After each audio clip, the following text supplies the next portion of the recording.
He prepared his cruel speech about her pathetic attempts to compete with his model girlfriend, but lost all words when three identical girls helped their billionaire mother down from the helicopter she pilots herself. But before we dive into the full story, let me know where you're watching from and what time it is. Now subscribe to the channel, and let's get started. The crystal chandelier in the Fifth Avenue apartment cast prismatic reflections across Maya Washington's tear-filled eyes as she stared at the positive pregnancy test trembling between her fingers. Her breathing came in short, shallow bursts while her mind raced through possibilities, none of them matching the fairy tale she'd believed she was living for the past 3 years. "It's going to be fine," she whispered to herself, tucking a strand of hair behind her ear. "We talked about having children someday. This is just sooner than planned." Maya smoothed down her dress, a designer piece Jackson had insisted on buying her last month, and glanced at the elegant dinner she'd prepared. Candles flickered atop the mahogany dining table, casting a warm glow over the perfectly arranged place settings. The playlist she'd created for the evening, soft jazz that Jackson preferred, hummed quietly from hidden speakers. 3 years. 3 years since that night when Jackson Reynolds had walked directly across the ballroom floor toward her, ignoring socialites and celebrities alike. Maya had been balancing a tray of champagne flutes, working the charity gala to help pay for her community college tuition. "You don't belong here," he'd said, his blue eyes intense beneath perfectly styled blonde hair. Maya had stiffened, preparing for yet another entitled guest complaining about the help. "Not as a waitress," he'd continued, taking the tray from her hands and placing it on a nearby table. "Someone with your presence should be attending these events, not serving them." That night had marked the beginning of what Maya thought was her personal Cinderella story, the hard-working girl from the Bronx swept off her feet by Manhattan's most eligible bachelor. What she hadn't understood then was that fairy tales were merely pretty packaging for darker truths. The sound of a key in the lock jolted Maya from her memories. She quickly tucked the pregnancy test into her pocket and checked her reflection in the gilded mirror. Despite her best efforts, her eyes remained red-rimmed, her expression tense. "Maya?" Jackson's voice echoed through the apartment. "Something smells good." She took a deep breath and moved to greet him, summoning a smile.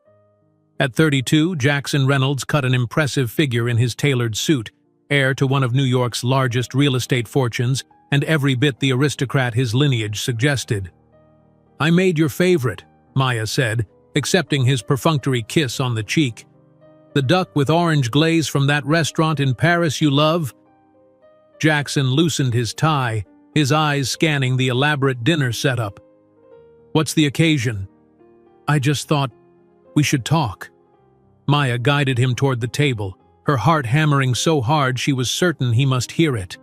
They sat down to dinner, Jackson immediately reaching for his wine while discussing his day, acquisitions and boardroom triumphs that once fascinated Maya but now seemed distant, separated from her by the weight of the plastic stick in her pocket.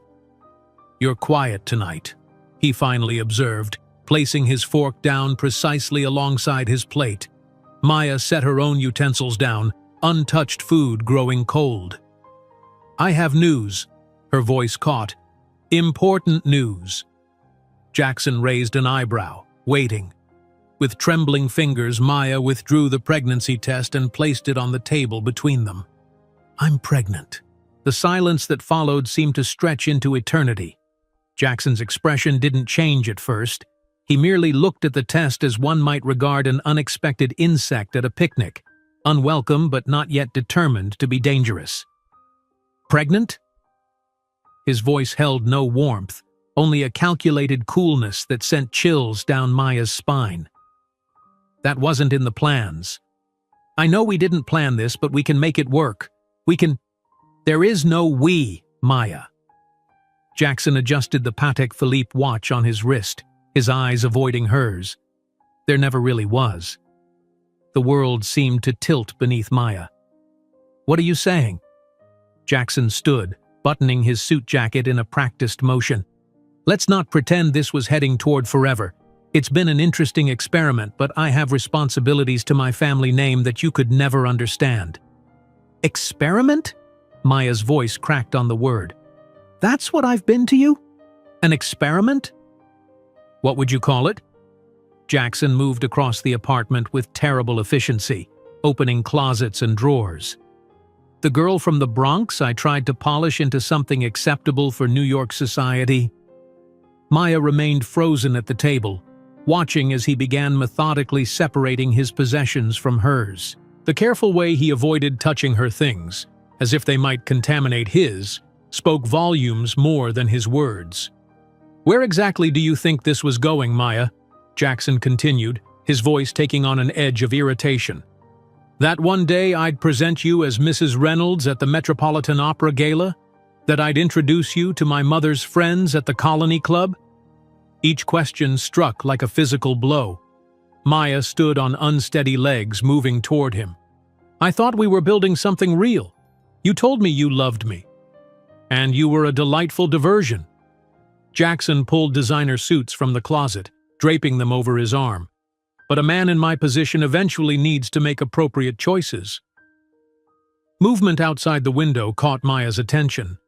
A sleek Bentley had pulled up to the curb below, its silver body gleaming under the streetlights. In the passenger seat sat a willowy blonde whose face Maya recognized from society pages and fashion magazines, Veronica Huntington, international model and fixture of New York's elite circles. Understanding crashed over Maya like a wave. "You're leaving me. Tonight. You already have someone else." Jackson didn't bother denying it. Instead, he disappeared into the bedroom, returning moments later with hastily purchased cheap luggage. He began unceremoniously stuffing Maya's clothes inside. "You never were enough, Maya. Just an experiment, a Bronx girl I tried to transform into something presentable for New York society," he declared with clinical detachment. "Did you actually believe someone with your background could fit into my world permanently?" Tears streamed freely down Maya's face now. "I'm carrying your child, Jackson." His laugh was perhaps the cruelest sound she'd ever heard. "A black girl with a community college education could never manage the Reynolds legacy," Jackson said, his voice dripping with disdain. "I need a child with proper pedigree, not a mixed-race bastard who would embarrass my family. You really thought this was permanent? That I would present you as Mrs. Reynolds in the circles I frequent?"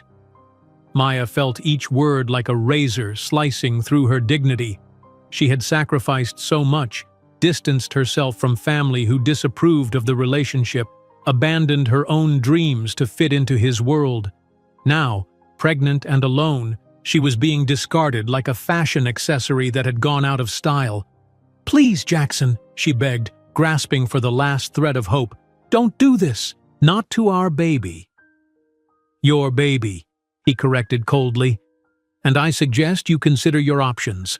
Someone like you has no business trying to raise a child properly." By midnight, he had packed most of his belongings and arranged for movers to collect the larger items the following day. Maya sat on the edge of the sofa, numb with shock as her world disintegrated around her. "I'll have my lawyer draw up paperwork regarding the apartment," Jackson said, checking his phone. "You'll need to vacate by the end of the month." "End of the month?" Maya's voice was barely audible. "Where am I supposed to go?" Jackson shrugged. "Back to the Bronx, I imagine, where you belong." With those parting words, he closed the door behind him, leaving Maya alone in the suddenly cavernous apartment. The December snow fell relentlessly outside the windows as dawn broke over Manhattan. Maya hadn't slept. She'd spent the night alternating between tears and stunned silence. On the coffee table lay an envelope Jackson had left. Inside, $3,000 in cash and a cold note. "Hope this covers any inconveniences. Don't try to contact me. My lawyers will be prepared." Maya placed a protective hand over her still flat stomach. "It's just us now, little one," she whispered. "But we're going to be okay." She moved through the apartment, touching familiar objects that no longer belonged in her life. The books she'd read to impress Jackson's friends. The dresses he'd bought to remake her in his ideal image. The framed photo of them at the Hamptons, his arm around her waist but his smile not quite reaching his eyes, a detail she'd chosen not to notice. Her community college diploma hung in the small home office, the one achievement that was truly hers, earned through night classes and exhausting double shifts. Jackson had insisted on framing it, calling it charming, in a tone that she now recognized as condescension. Maya carefully removed the diploma from its frame. This, at least, would come with her. At the door, she paused for one final look at the apartment that had been her fairy tale and her prison. The crystal chandelier still sparkled in the morning light, indifferent to her suffering. The designer furniture would remain, waiting for Jackson's next experiment. With shoulders squared and chin lifted, Maya closed the door behind her, an act that felt both like an ending and a beginning. The hallway stretched before her, leading to an uncertain future, but one that would be entirely her own. As she closed the apartment door for the last time, Maya could never have imagined that 15 years later she would be landing her private helicopter on this very building, now the owner of an empire that would make the Reynolds name seem insignificant. The bitter December wind cut through Maya's thin coat as she stood outside her grandmother's apartment building in the Bronx, her single suitcase at her feet. The contrast between this weathered brick structure and the gleaming glass tower she'd left behind in Manhattan couldn't have been more stark. She hesitated before pressing the buzzer, shame and fear wrestling within her. What would Grandma Eudora say about her predicament? The only person in her family who hadn't warned her about Jackson Reynolds, about men who saw women like her as temporary amusements rather than lifetime partners.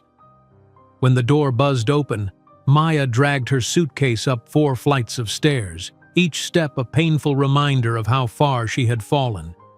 The elevator, perpetually out of service, seemed like the perfect metaphor for her life, things that should work, but didn't. The door to apartment 4C opened before she could knock.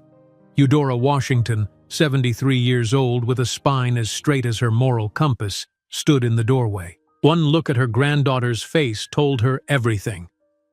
"He's gone," Maya whispered, her voice breaking.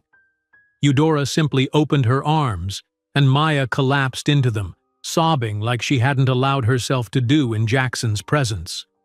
The older woman held her tightly, one hand stroking her granddaughter's hair.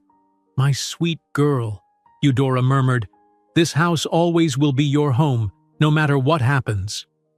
Inside, the apartment was exactly as Maya remembered, small but immaculate, filled with treasures from Eudora's 50 years working as a housekeeper for wealthy families. The couch was worn but comfortable, the kitchen barely large enough for a small table, and the single bedroom Eudora had already prepared with fresh linens.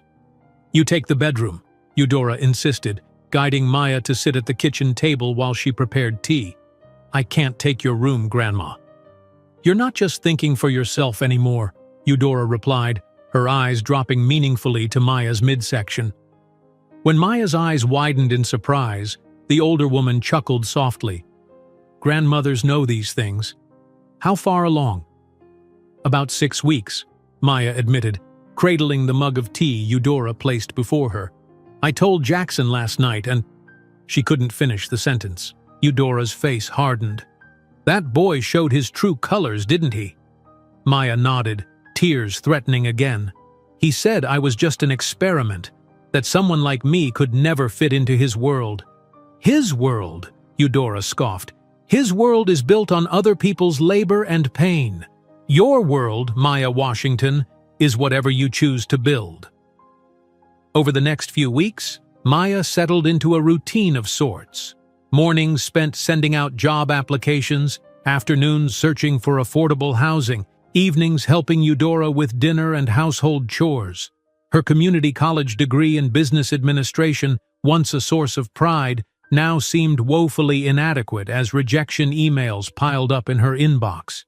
"We're looking for someone with more specialized experience," one polite rejection read. "The position requires availability for extensive travel," explained another. The unspoken reality became clearer with each passing week as her pregnancy began to show. No one wanted to hire a visibly pregnant woman without connections or exceptional qualifications. 6 weeks after moving in with Eudora, Maya sat on a hard plastic chair in a community clinic, counting the coins she'd scraped together to pay for the bus fare. The clinic offered free prenatal care through a local program, a fact that simultaneously filled her with gratitude and shame. She'd gone from designer medical care on the Upper East Side to a crowded waiting room where the receptionist could barely pronounce her name correctly. "Washington?" called a nurse, mangling the pronunciation.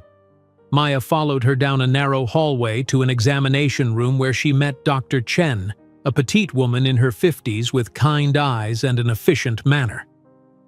"First pregnancy?" Dr. Chen asked, reviewing Maya's intake forms.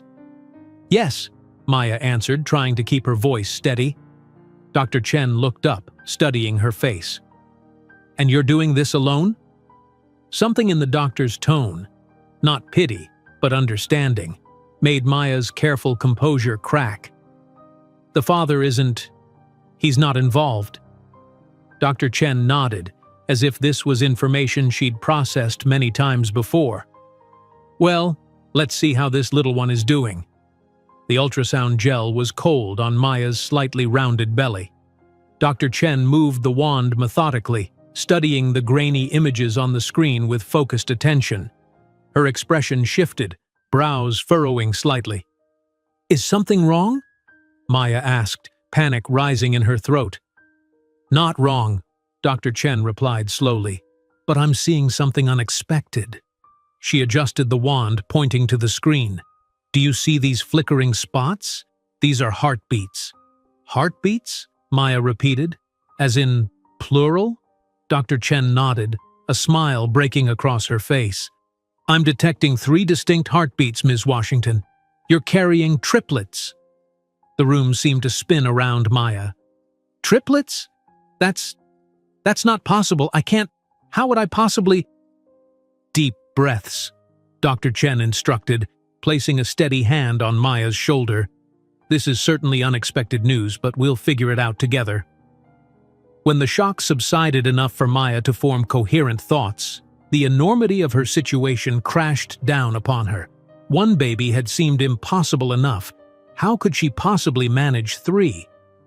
"I don't know how I'm going to do this," she confessed, her voice barely above a whisper.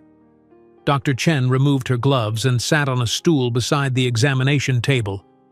"Sometimes the universe gives us exactly what we need, not what we think we can handle."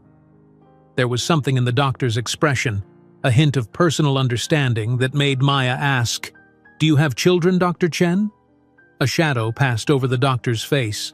"No, my wife and I had plans, but she passed away 5 years ago. Cancer." "I'm so sorry," Maya said, genuinely moved by this glimpse into the doctor's life. Dr. Chen shook her head as if clearing away painful memories. "Life rarely follows our carefully laid plans, Ms. Washington, but that doesn't mean the new path can't be beautiful." As Maya prepared to leave, gathering her few belongings, Dr. Chen appeared at the door with an unexpected proposition. "I'm in need of an administrative assistant at my private practice," she said. "The hours would be flexible, and the office has a small room in the back that could be converted to a nursery when the time comes." Maya stared at her in disbelief. "But you don't know anything about me." "I know enough," Dr. Chen replied simply. "You have education, you're resourceful, and you're going to need support. The job is yours if you want it." 2 days later, Maya started work at Dr. Chen's private practice in a modest medical building near the border of the Bronx and Queens. The salary wasn't much, but it came with health insurance and the promised flexibility that would become crucial in the months ahead.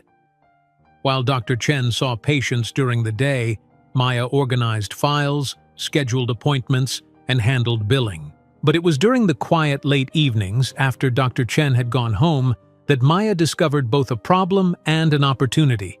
The filing system was chaotic, paper records mixed with partial digital entries, insurance claims in disarray, patient histories difficult to access quickly.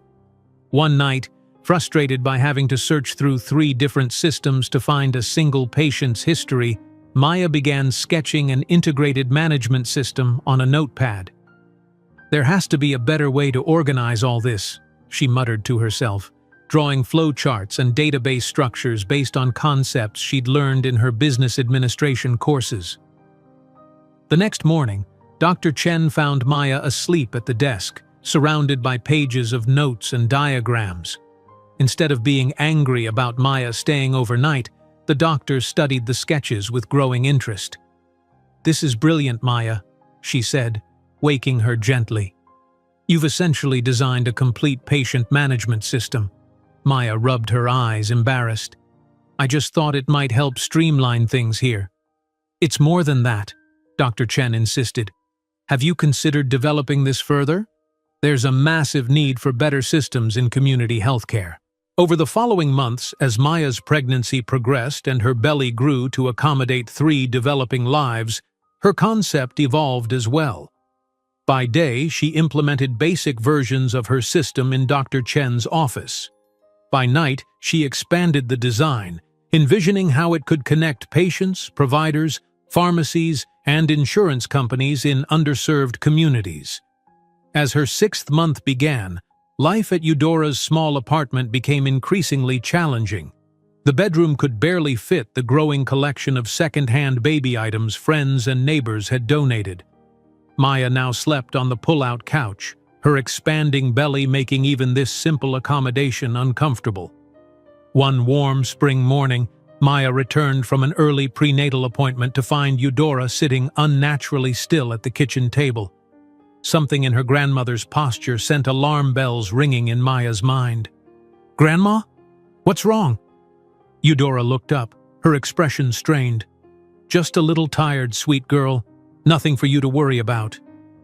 But by evening, Eudora was in the emergency room. By midnight, the diagnosis came: a massive stroke. By dawn, Maya sat alone beside her grandmother's hospital bed, holding a hand that would never again stroke her hair or wipe away her tears. "I promise," Maya whispered to Eudora's still form, "your great-granddaughters will have the future you dreamed for me. I'll find a way." The days following Eudora's death passed in a blur of funeral arrangements and heartbreak. The apartment, already too small, now felt cavernous without her grandmother's presence. Maya realized with growing dread that without Eudora's Social Security income supplementing her own modest salary, even this humble home would soon be beyond her means.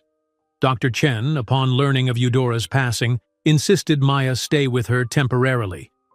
"Just until you find something suitable," she said, showing Maya to the guest room of her modest queen's house. "There's space here for the babies when they come."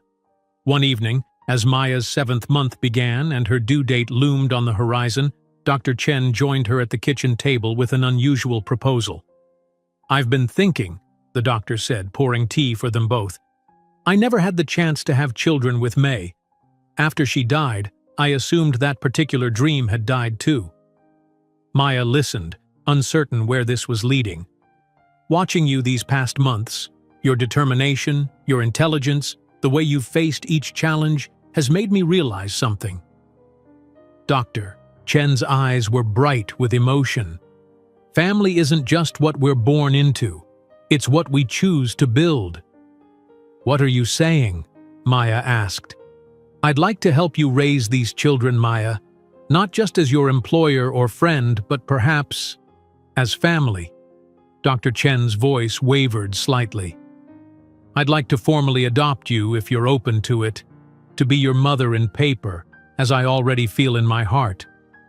Tears spilled down Maya's cheeks as the offer sank in. After months of abandonment and loss, here was someone choosing her children.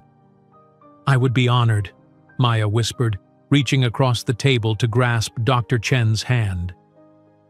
The legal adoption process began the following week.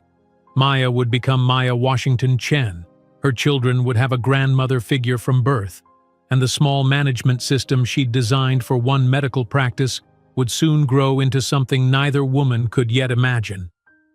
That night, As Maya lay on the sofa in Dr. Chen's living room, her hands resting on her enormous belly where three distinct personalities already seemed to be forming, one calm, one active, one seemingly contemplative, she felt something she hadn't experienced since before that fateful evening with Jackson. Hope. While Maya drifted to sleep on the sofa, three lives pulsing within her, she didn't know that these three heartbeats would become the soundtrack to the greatest resurrection story New York City had ever seen. Maya's dreams that night were a tempest of memories and fears, her subconscious replaying the moment of abandonment again and again. She woke with a start, her hands instinctively cradling her 8-month pregnant belly. Outside the window of her small rented room, snow was falling heavily, coating the Bronx in a deceptive blanket of pristine white. For a moment, she simply watched the flakes dance in the glow of the streetlight until a sharp pain lanced through her abdomen. "Not now," she whispered, glancing at the clock, 3:17 in the morning. "You're not due for another month." But her body had other plans. Another contraction seized her, this one strong enough to make her gasp. Maya reached for her phone, fingers trembling as she dialed Dr. Chen. "The contractions are about 12 minutes apart," she explained, trying to keep her voice steady. "But it's too early. They shouldn't be coming yet." "Triplets often arrive early," Dr. Chen replied, her voice calm despite being woken in the middle of the night. "I'll meet you at Bronx Community Hospital. Should I call you an ambulance?" Maya glanced out at the worsening storm. "They'll take too long in this weather. I'll take the subway." "The subway? Maya, you're in labor." "I don't have a choice," she said, already pulling on the warmest clothes she could manage over her swollen belly. "I can't afford a taxi all the way to the hospital, and I don't want to bring 3 babies into the world in the back of an ambulance." Despite Dr. Chen's protests, Maya ended the call and finished dressing. She packed a small bag with the few items she'd prepared for the hospital: second-hand baby clothes, a worn nightgown, toiletries. The building was silent as she made her way down 4 flights of stairs, pausing twice for contractions that seemed to be getting closer together. The wind hit her like a physical blow when she stepped outside, driving snow into her face and nearly knocking her off balance.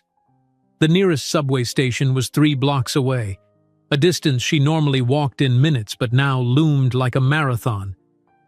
One step at a time, Maya told herself, clutching the railing as she navigated the icy steps down to the street. Each block was a battle against pain, weather, and fear. Halfway to the station, a contraction strong enough to make her vision blur forced her to lean against a building, her breath forming desperate clouds in the frigid air. "Please," she whispered, unsure if she was addressing her unborn daughters or some higher power. "Please help us get there safely." The subway platform was mercifully deserted when she arrived, but the train was late, delayed by the storm. Maya paced slowly, counting minutes between contractions that were now coming 8 minutes apart. When the train finally arrived, she collapsed into the nearest seat, drawing concerned glances from the few passengers brave enough to travel in such weather. An elderly woman, bundled in layers of worn wool, sat across from Maya. After observing her wince through another contraction, the woman moved to sit beside her. "My daughter gave birth alone too," she said in a thick Eastern European accent, her wrinkled hand covering Maya's. "You will manage. Women always do." The train lurched between stations, each delay stretching Maya's nerves thinner. By the time they reached her stop, the contractions were 6 minutes apart and strong enough that she could barely stand upright. The hospital entrance seemed to blur and shift in the driving snow as Maya staggered the final block. She pushed through the emergency room doors, her coat covered in snow, her face contorted in pain. "Please," she gasped to the startled intake nurse. "Help me! The babies are coming!" What followed was a blur of activity, a wheelchair materializing beneath her, voices calling for an obstetrician, forms thrust before her that she could barely see through tears of pain, let alone sign. "Where's your partner?" someone asked as they wheeled her toward the elevator. "There isn't one," Maya managed between gritted teeth. Family? Someone we can call? Just Dr. Chen. Amelia Chen. She's meeting me here. In the delivery room, time lost all meaning. The contractions came in relentless waves, each one feeling like it might tear her in half. Dr. Chen arrived, still wearing her coat over hospital scrubs, her face a welcome island of calm in Maya's storm of pain. "You're doing beautifully," she assured Maya, checking her progress. 5 centimeters dilated. We still have a way to go." Hours blurred together. Nurses changed shifts. The storm outside grew worse, then gradually subsided. Through it all, Maya endured, alternately walking the small delivery room when she could bear to stand and curling on her side when the pain overwhelmed her.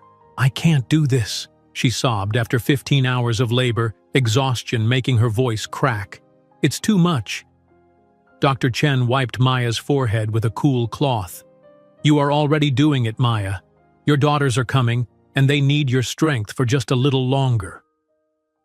At the 18-hour mark, the first baby crowned. 3 pushes later, Trinity Washington entered the world with a piercing cry that seemed impossibly loud for her tiny 2-pound, 3-ounce body. "She's perfect," Dr. Chen announced, quickly passing the infant to a waiting neonatal team. 1 minute later, Ivy Washington arrived, slightly smaller but with an equally fierce determination to announce her presence. And precisely 60 seconds after her sister, Kennedy Washington completed the trio, her tiny fists clenched as if ready to fight the world that awaited her. Maya collapsed against the pillows, tears streaming down her face as she watched 3 separate teams of medical professionals attend to her daughters. "Are they okay? They're so small." "They're fighters, like their mother," Dr. Chen assured her, squeezing her hand. "The NICU team is the best. They'll take good care of your girls." Later that evening, exhausted beyond anything she'd ever experienced, Maya was wheeled to the neonatal intensive care unit. Her daughters lay in separate incubators, connected to monitors and IV lines, each wearing a tiny knit cap, one pink, one yellow, one green, the only way to tell them apart at first glance. "They're beautiful," Maya whispered, placing her hand against the clear plastic of Trinity's incubator. "Perfect." "They're stable," the NICU doctor informed her. "Excellent lung development for their gestational age. With triplets born this early, we'd normally expect more complications." Maya smiled weakly. "They're overachievers already."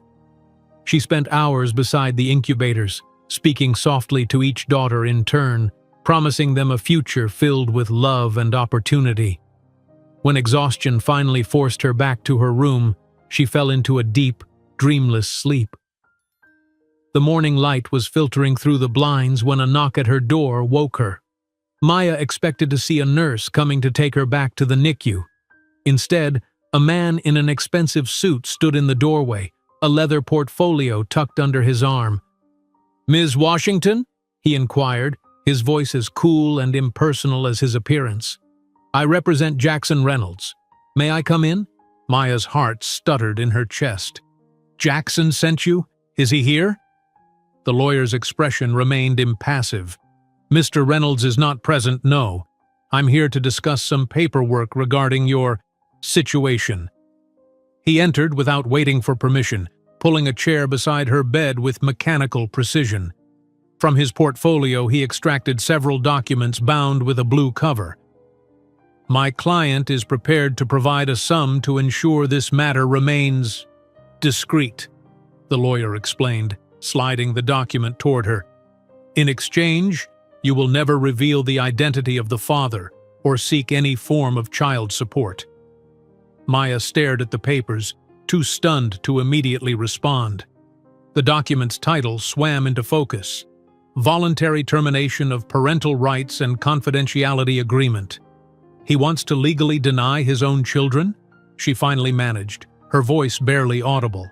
"Mr. Reynolds is prepared to offer $15,000 as settlement in full," the lawyer continued as if she hadn't spoken.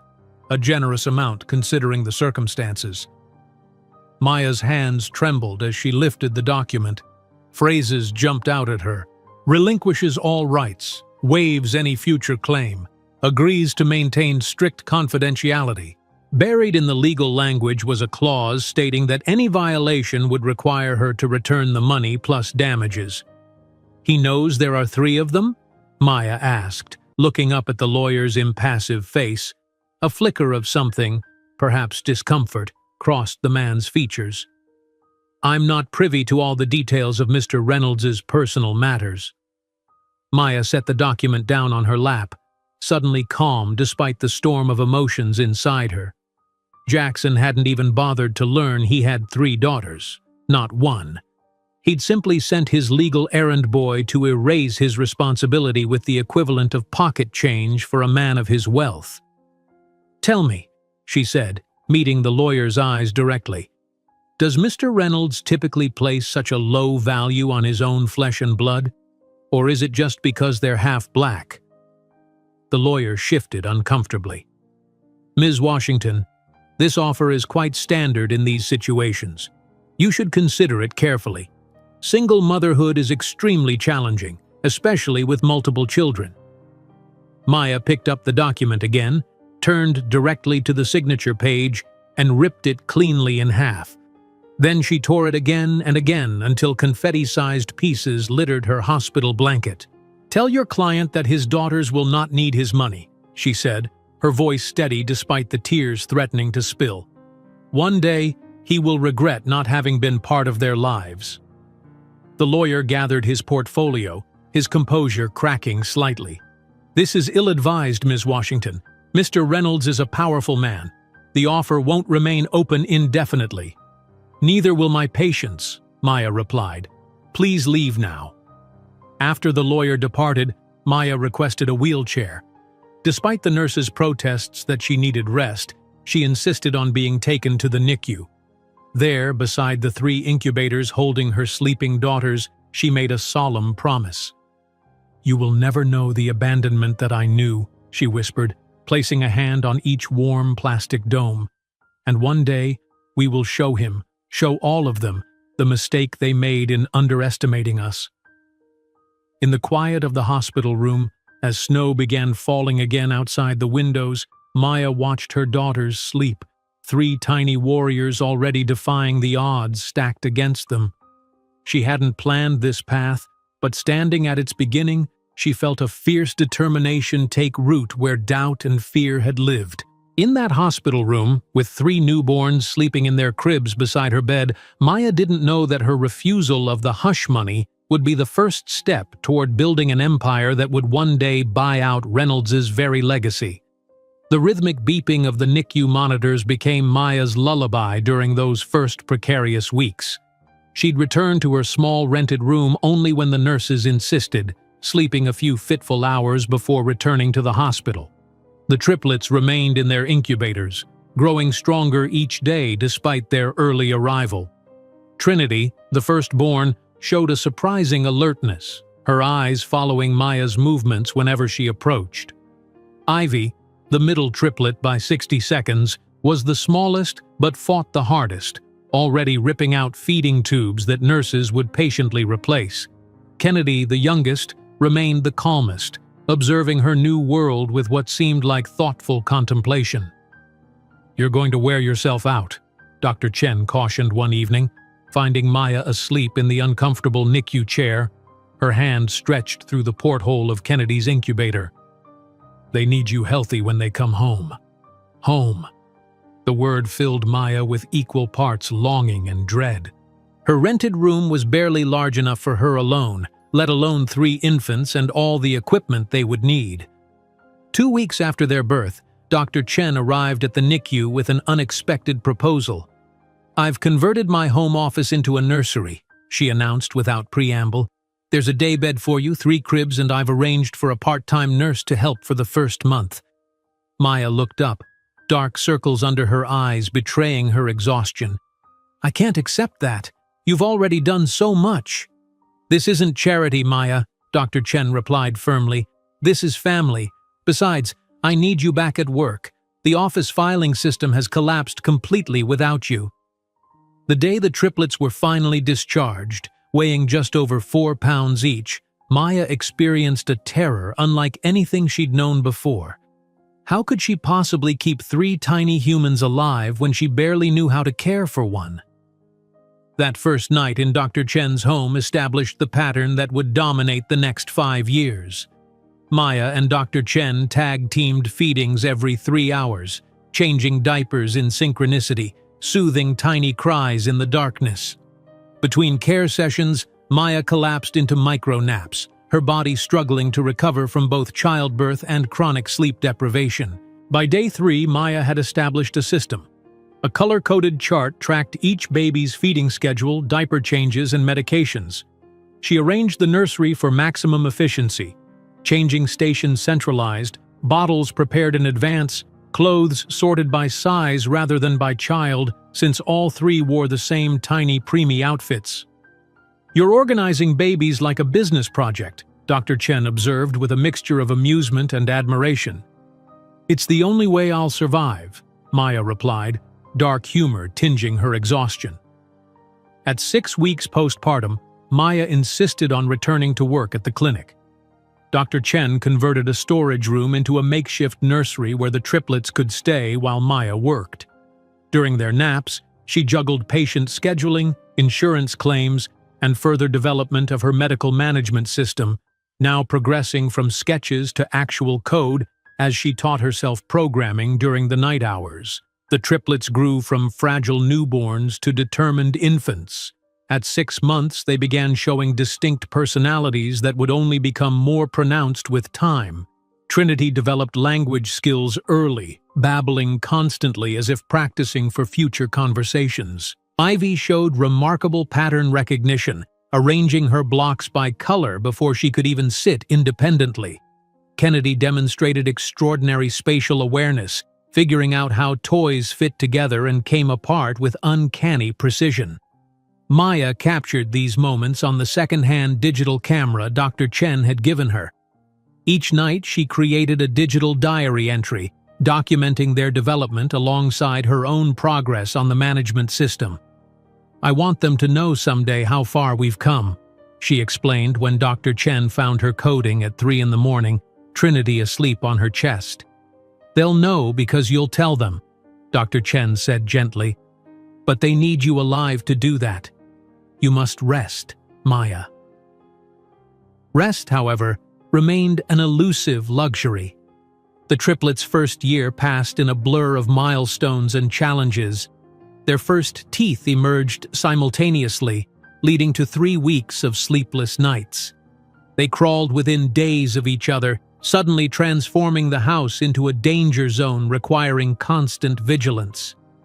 Their first birthday arrived with little fanfare, a small cupcake each, a few presents from Dr. Chen, and Maya's silent promise that future celebrations would be more memorable.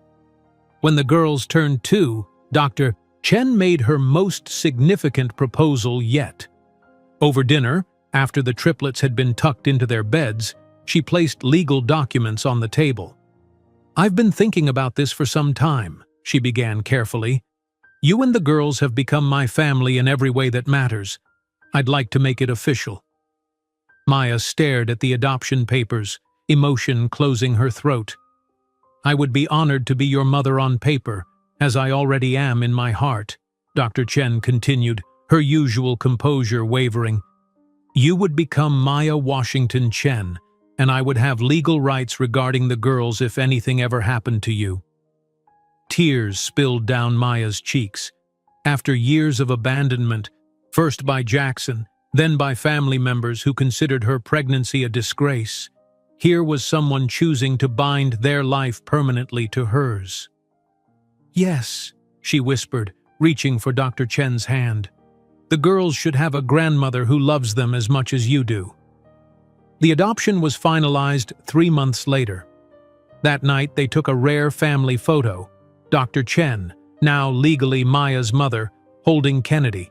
Maya with Trinity and Ivy on either side. They framed it and placed it prominently in the living room, the first official portrait of the Washington Chen family. As the triplets approached their 3rd birthday, Maya's management system progressed from theoretical concept to working prototype. Late nights of coding had produced a functional platform that integrated patient records, appointment scheduling, insurance processing, and prescription management. Dr. Chen's small practice served as the testing ground, with immediate improvements in efficiency. "This could help thousands of clinics like mine," Dr. Chen remarked, watching Maya fine-tune the system one evening. "Community healthcare operates on such tight margins. Anything that saves time ultimately saves lives." "It needs investment to reach its potential," Maya admitted. "The infrastructure requirements alone would cost more than we can manage." Dr. Chen was silent for a moment. "I might know someone who could help. An old medical school classmate who's now in venture capital, focusing on healthcare innovation." 2 weeks later, Maya found herself presenting her prototype to Victor Lamont, a serious man in his 60s who specialized in early-stage healthcare investments. She had prepared meticulously, creating detailed slides and practicing her pitch for days. What she hadn't anticipated was Trinity, Ivy, and Kennedy, now 3 years old and fiercely independent, insisting on helping Mommy with her important meeting. Despite Maya's efforts to arrange childcare, all three had developed sudden, simultaneous attachment anxiety that morning. "I'm so sorry," Maya apologized as she set up her presentation, the triplets solemnly arranging themselves on the office floor with coloring books. "This isn't very professional." Lamont's expression remained neutral. "Proceed." For the next 30 minutes, Maya outlined her system's capabilities, market potential, and implementation strategy. Throughout, the triplets remained surprisingly quiet, occasionally whispering among themselves but otherwise absorbed in their activities. As Maya concluded, Lamont asked pointed questions about scalability, security protocols, and revenue models. She answered each precisely, her business degree and years of practical experience in healthcare administration giving her unexpected confidence. "And what would you do with an initial investment of $50,000? Lamont finally asked. Maya had prepared for this question. "Hire a developer to professionalize the code base, secure proper hosting infrastructure, and create a pilot implementation for 3 additional practices to prove scalability." Lamont nodded, making a brief note. Then, surprisingly, he turned to the triplets. "And what do you young ladies think of your mother's project?" Trinity, always the spokesperson, looked up from her coloring. "Mommy's computer helps sick people get better faster." Ivy added, "It has patterns that make things work right." Kennedy, typically the quietest, contributed, "And someday it will help everybody, not just Dr. Chen's patients." Lamont's serious expression cracked slightly. "Well-informed associates you have, Ms. Washington Chen." He stood, extending his hand. "I'll have the paperwork drawn up. $50,000 for 20% equity seems fair for this stage." After he left, Maya stood frozen in disbelief until Dr. Chen rushed in. "Well, what happened?" "He's investing," Maya whispered. $50,000. That evening, after the triplets were asleep, Maya created a special ritual to mark the occasion. She brought out the patent application she'd prepared for her system and added a special section listing Assistant Innovators.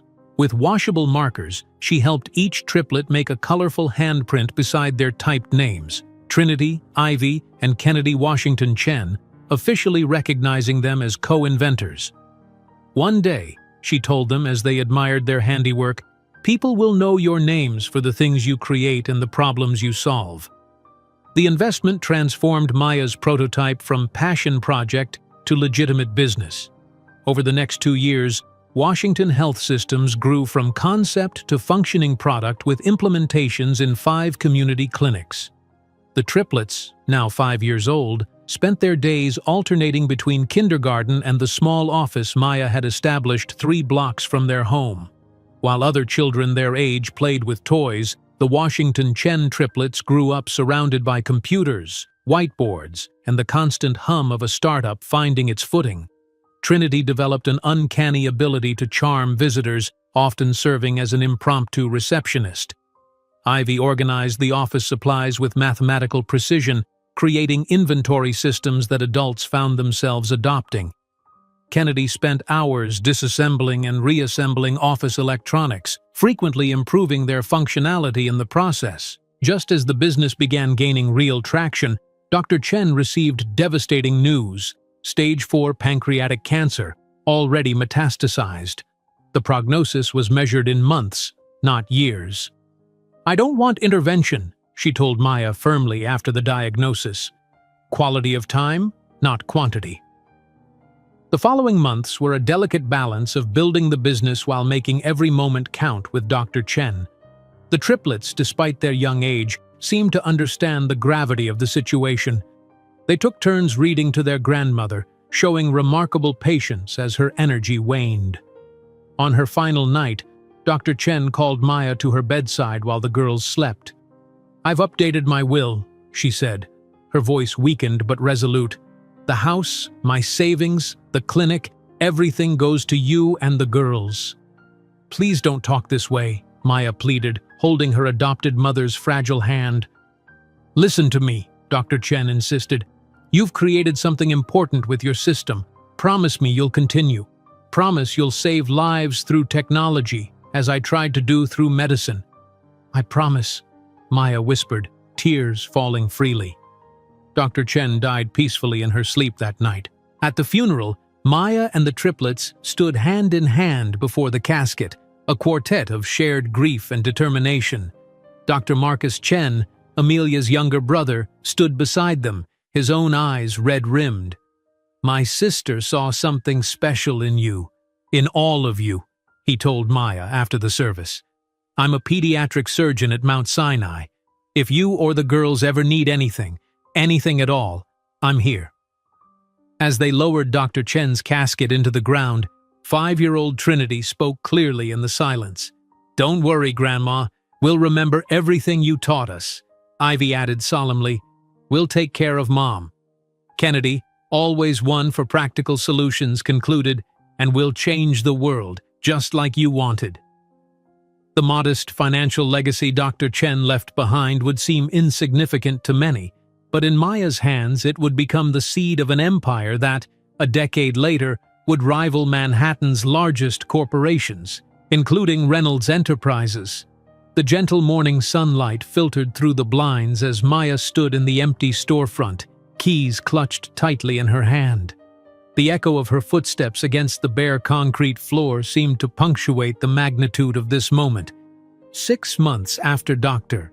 Chen's funeral, Maya was signing the lease on the first official headquarters of Washington Innovations in a modest building on the edge of the Bronx. "What do you think, girls?" she asked, turning to the triplets who were exploring the space with the boundless energy of 5-year-olds. "It's big!" Trinity exclaimed, her voice bouncing off the walls. "It needs computers," Ivy observed practically, already mentally organizing the space. Kennedy walked to the windows, pressing her small palm against the glass. "We can see the bus stop from here, the bus that's always late." Maya smiled at Kennedy's observation. Transportation had become an increasing frustration over the past months as she juggled the growing business, 3 children, and the daily logistics of life without a car. Just last week, she had missed an important meeting with a potential client when the bus simply failed to appear, leaving her stranded for 45 minutes in the rain with the girls. The real estate agent coughed politely from the doorway. "Whenever you're ready to sign, Ms. Washington Chen." The lease signing was both terrifying and exhilarating. The modest inheritance from Dr. Chen had allowed Maya to transition her medical management system from concept to viable product, but this physical space represented a commitment beyond software. She was building a company. Within weeks, the empty storefront transformed. Second-hand desks and chairs filled the main area, refurbished computers hummed along the walls, and a small corner was designated as the Girls' Lab, complete with books, educational tablets, and a miniature whiteboard where the triplets could work on their own projects during school holidays. Maya's first 5 employees came from the community, a coding student from the local community college, 2 recent graduates who had been patients at Dr. Chen's clinic, a former administrative assistant laid off from a hospital downsizing, and a retired nurse with surprising aptitude for data analysis. They were an unlikely team, united by the mission Maya articulated during their first staff meeting.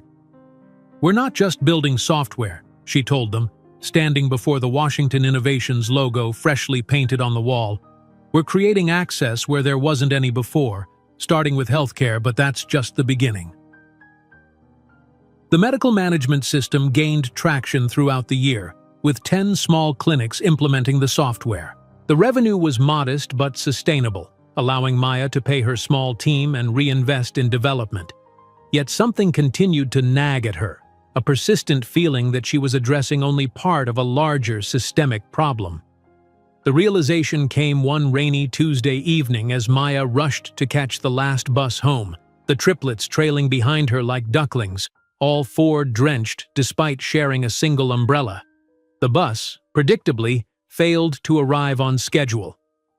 "That's the third time this week," Maya muttered, checking her watch as the rain soaked through her shoes.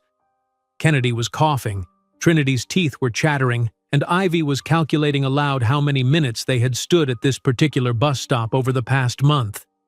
When they finally arrived home, nearly an hour late and thoroughly soaked, Maya tucked the girls into bed and then sat at her kitchen table, staring into space. Transportation wasn't just an inconvenience, it was a critical barrier to healthcare access for the communities she served. Patients missed appointments not because they didn't care, but because they couldn't reliably get to clinics. Medical staff worked reduced hours because commuting consumed so much of their day. "What if," she whispered to herself, pulling her laptop closer, "what if we applied our management system to public transportation?" The idea consumed her. For the next 2 weeks, Maya worked through the nights, adapting her healthcare algorithms to transportation logistics. The principles were surprisingly transferable: resource allocation, scheduling optimization, predictive analytics for usage patterns. By the time she presented the concept to her team, the framework for an integrated urban mobility platform had taken shape. "Transportation isn't a luxury, it's a basic right," Maya argued during her presentation to the Bronx Community Council 3 months later. "People can't access education, employment, or healthcare if they can't physically get there reliably." The council members, many of whom relied on the same unreliable transit system, were receptive but skeptical. "Sounds promising," said Councilwoman Rodriguez, "but how do you plan to implement this without city approval and infrastructure access?" Maya had anticipated this question. "We start small. One neighborhood, one bus route, with our own shuttle supplements where gaps exist. We prove the concept works, then scale with partners."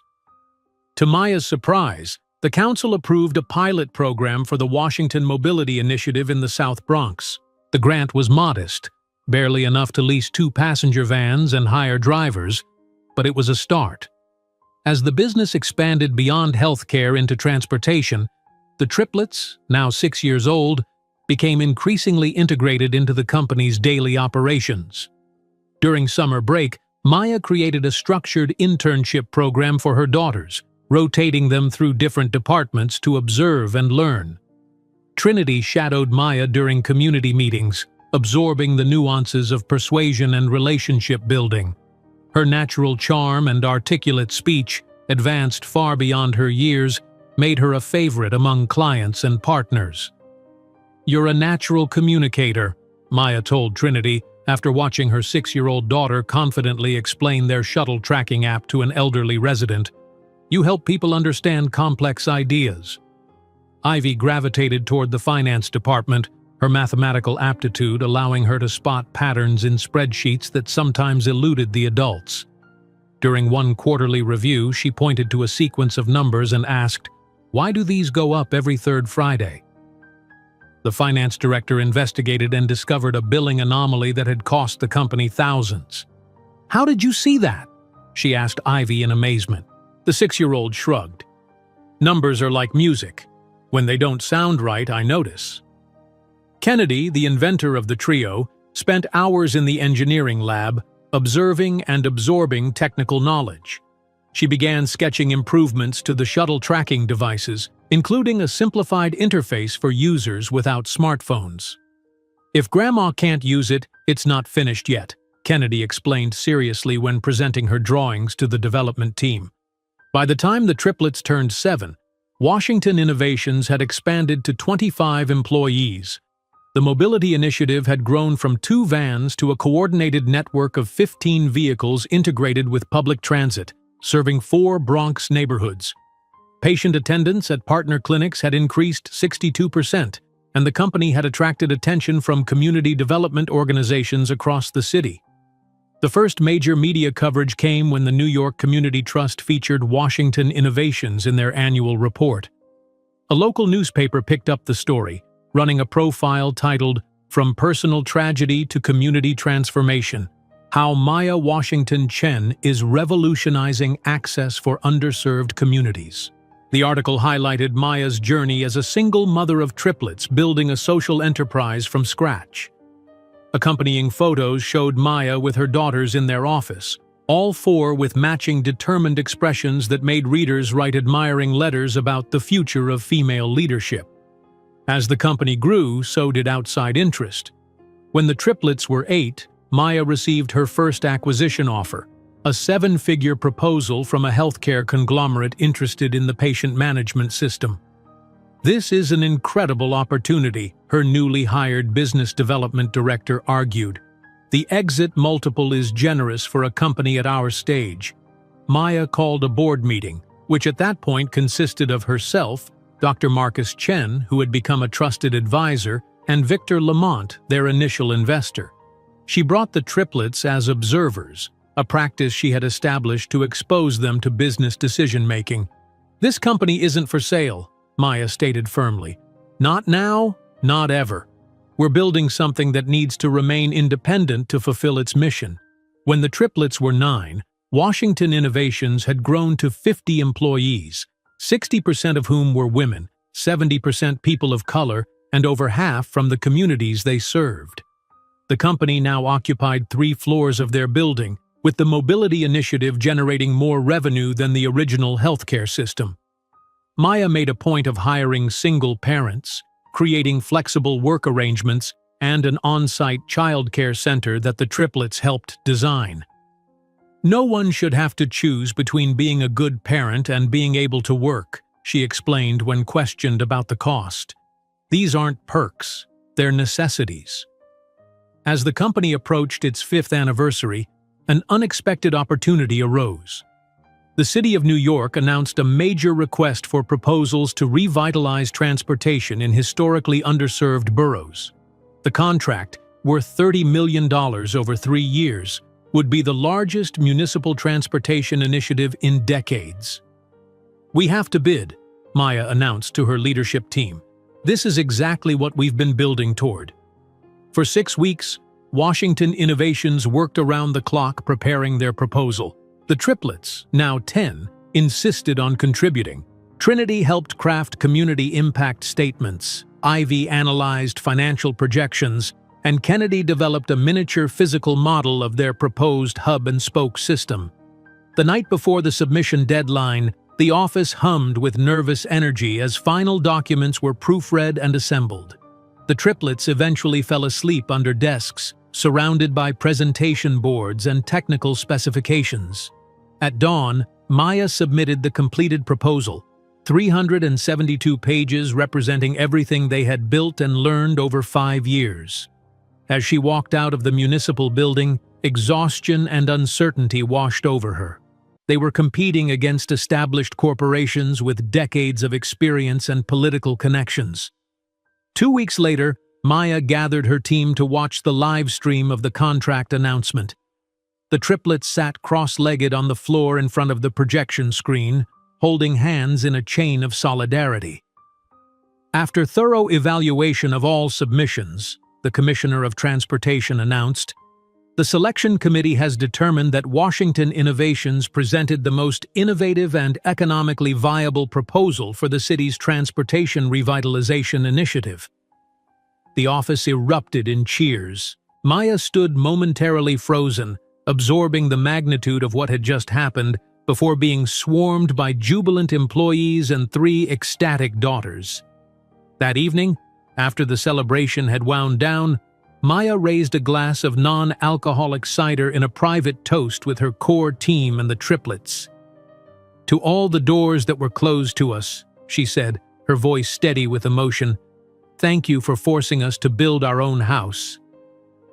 As she signed the $30 million municipal contract, Maya had no idea that her name had been mentioned for the first time in the boardroom of Reynolds Enterprises, with Jackson Reynolds asking irritably, "Who the hell is this Maya Washington Chen who's encroaching on our territory?" The name Maya Washington Chen drifted through the Reynolds Enterprises boardroom like an unwelcome specter, leaving Jackson Reynolds visibly unsettled as he loosened his Italian silk tie. 5 years had passed since that municipal contract had first put Maya's company on his radar, and now her name seemed to haunt every major business publication and development proposal that crossed his desk. In those 5 years, Washington Innovations had transformed from a promising urban mobility startup to a powerhouse reshaping how cities functioned. The glass and steel headquarters that now dominated a prime corner of downtown Manhattan stood as physical testament to that meteoric rise. Inside that building, Maya Washington Chen stood before floor-to-ceiling windows, gazing at the skyline she was actively redesigning. "The Chicago implementation is 3 weeks ahead of schedule," reported her chief operations officer, sliding a tablet across the polished conference table. "And Boston just approved our proposal for the South End revitalization."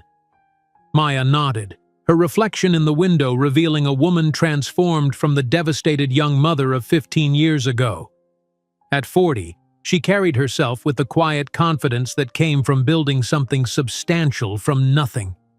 Her tailored Armani suit replaced the second-hand clothes she once wore to job interviews, and the simple emerald pendant at her throat, a gift from the Triplets on their 10th birthday, caught the morning light.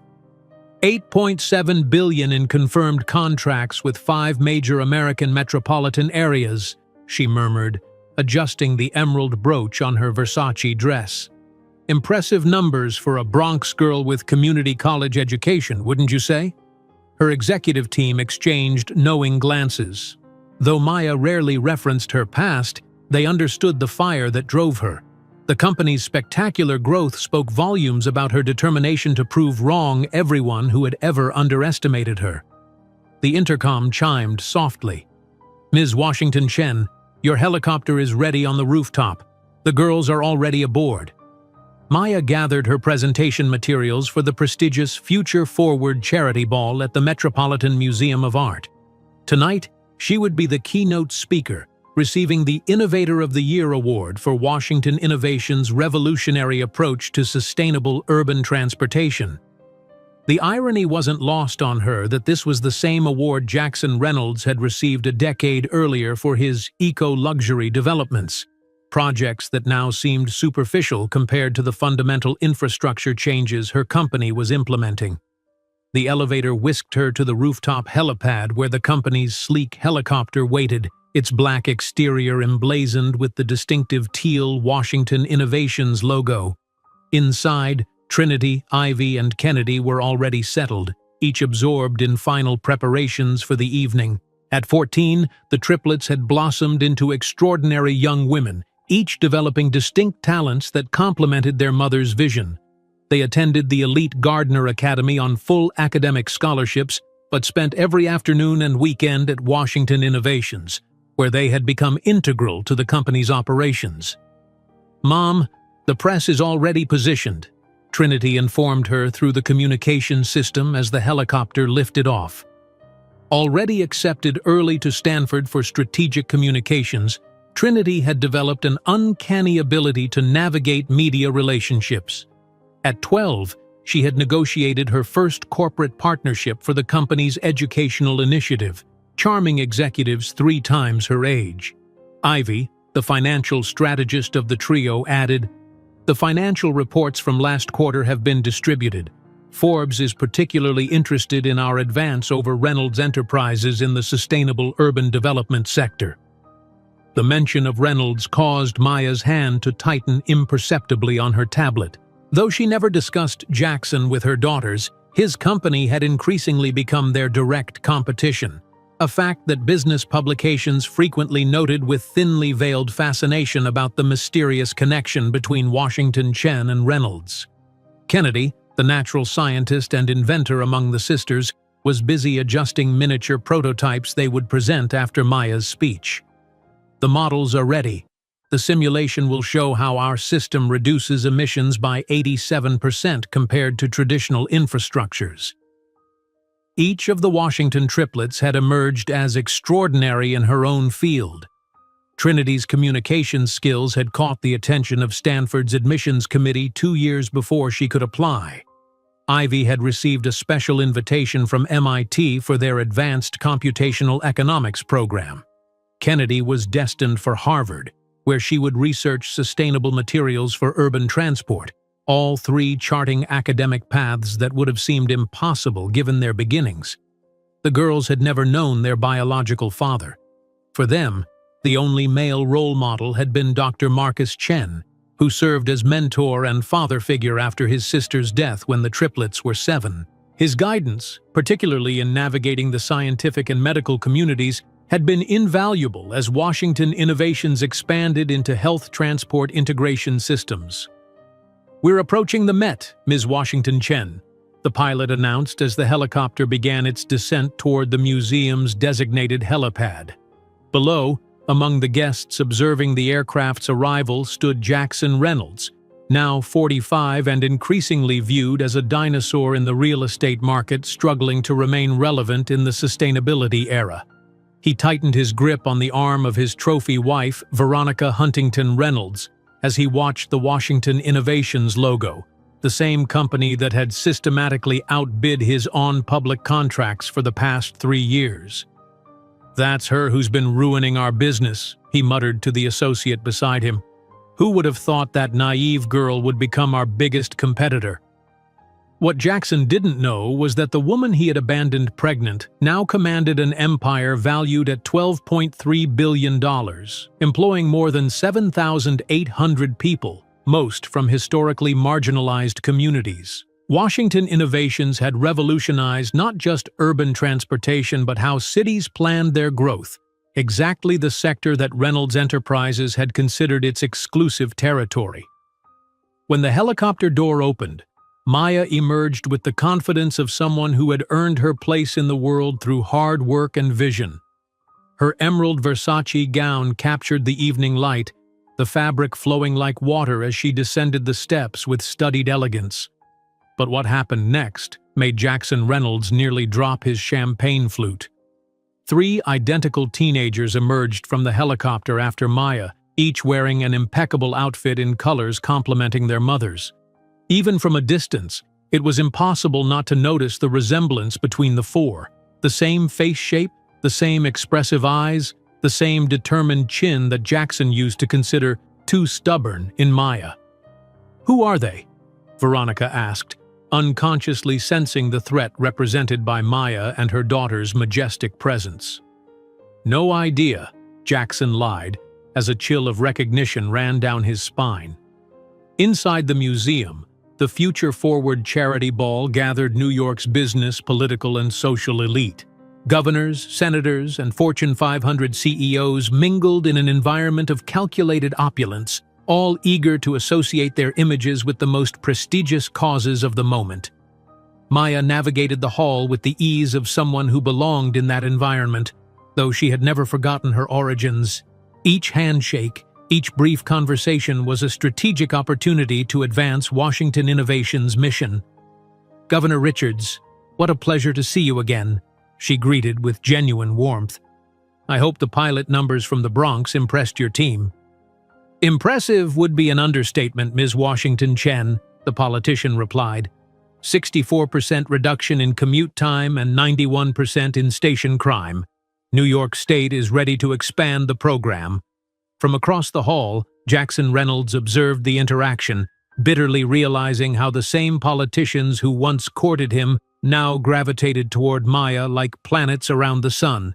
Reynolds Enterprises, once dominant in New York real estate development, had lost 5 consecutive major contracts to Washington Innovations over the past 2 years. As the evening progressed, Jackson learned that Maya would be the keynote speaker, receiving the prestigious Innovator of the Year award for her revolutionary work in sustainable urban transportation, the same award he had received 10 years earlier for his eco-luxury development that, in retrospect, seemed superficial compared to Maya's genuine innovations.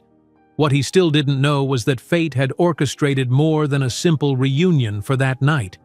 The gears of cosmic justice were in motion, setting the stage for a confrontation that would forever change the power balance between them.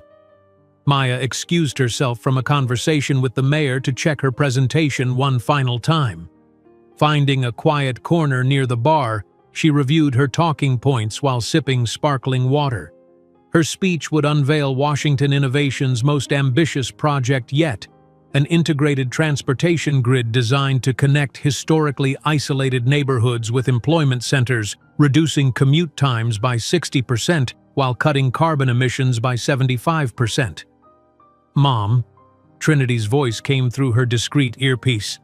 "Senator Martinez wants to confirm the Chicago implementation details before your speech." "I'll find him in 5 minutes," Maya replied. "Where are your sisters?" "Ivy's discussing the municipal bond structure with the state comptroller, and Kennedy is showing the MIT engineering team our new materials prototype." Maya smiled with pride. At 14, her daughters moved through this world of power and influence with remarkable poise, never forgetting the values she had instilled in them. That privilege came with responsibility, and that innovation without compassion was meaningless. A server approached with a fresh, sparkling water, and Maya thanked him, remembering her own days carrying trays at events like this. She made a point of learning the names of service staff wherever she went, a practice that often raised eyebrows among her corporate peers but earned fierce loyalty from workers at all levels. Across the room, Jackson Reynolds watched Maya with growing agitation. The Washington Innovations display near the entrance featured a holographic model of their integrated transportation system, the very project that had cost Reynolds Enterprises the Brooklyn waterfront development contract. His company's proposal, focused on luxury condominiums with token sustainability features, had been rejected in favor of Maya's comprehensive neighborhood revitalization plan. "She's turned the entire industry against us," he complained to Veronica, who was more interested in being photographed with celebrities than listening to her husband's business grievances. Using this diversity and inclusion narrative to undercut established developers. Veronica's attention drifted to the Washington Triplets, who were now surrounded by admiring guests. "Those girls look familiar somehow," she mused. "Aren't they on the cover of Teen Vogue this month? Something about young entrepreneurs?" Jackson didn't respond, his gaze fixed on Maya as she graciously accepted congratulations from the governor. The contrast between them couldn't have been more stark. While his company struggled with declining relevance and mounting debt, she had become the darling of both Wall Street and social impact investors. The event coordinator approached Maya, informing her it was time to prepare for her keynote address. As she made her way toward the backstage area, Jackson impulsively decided he needed another drink.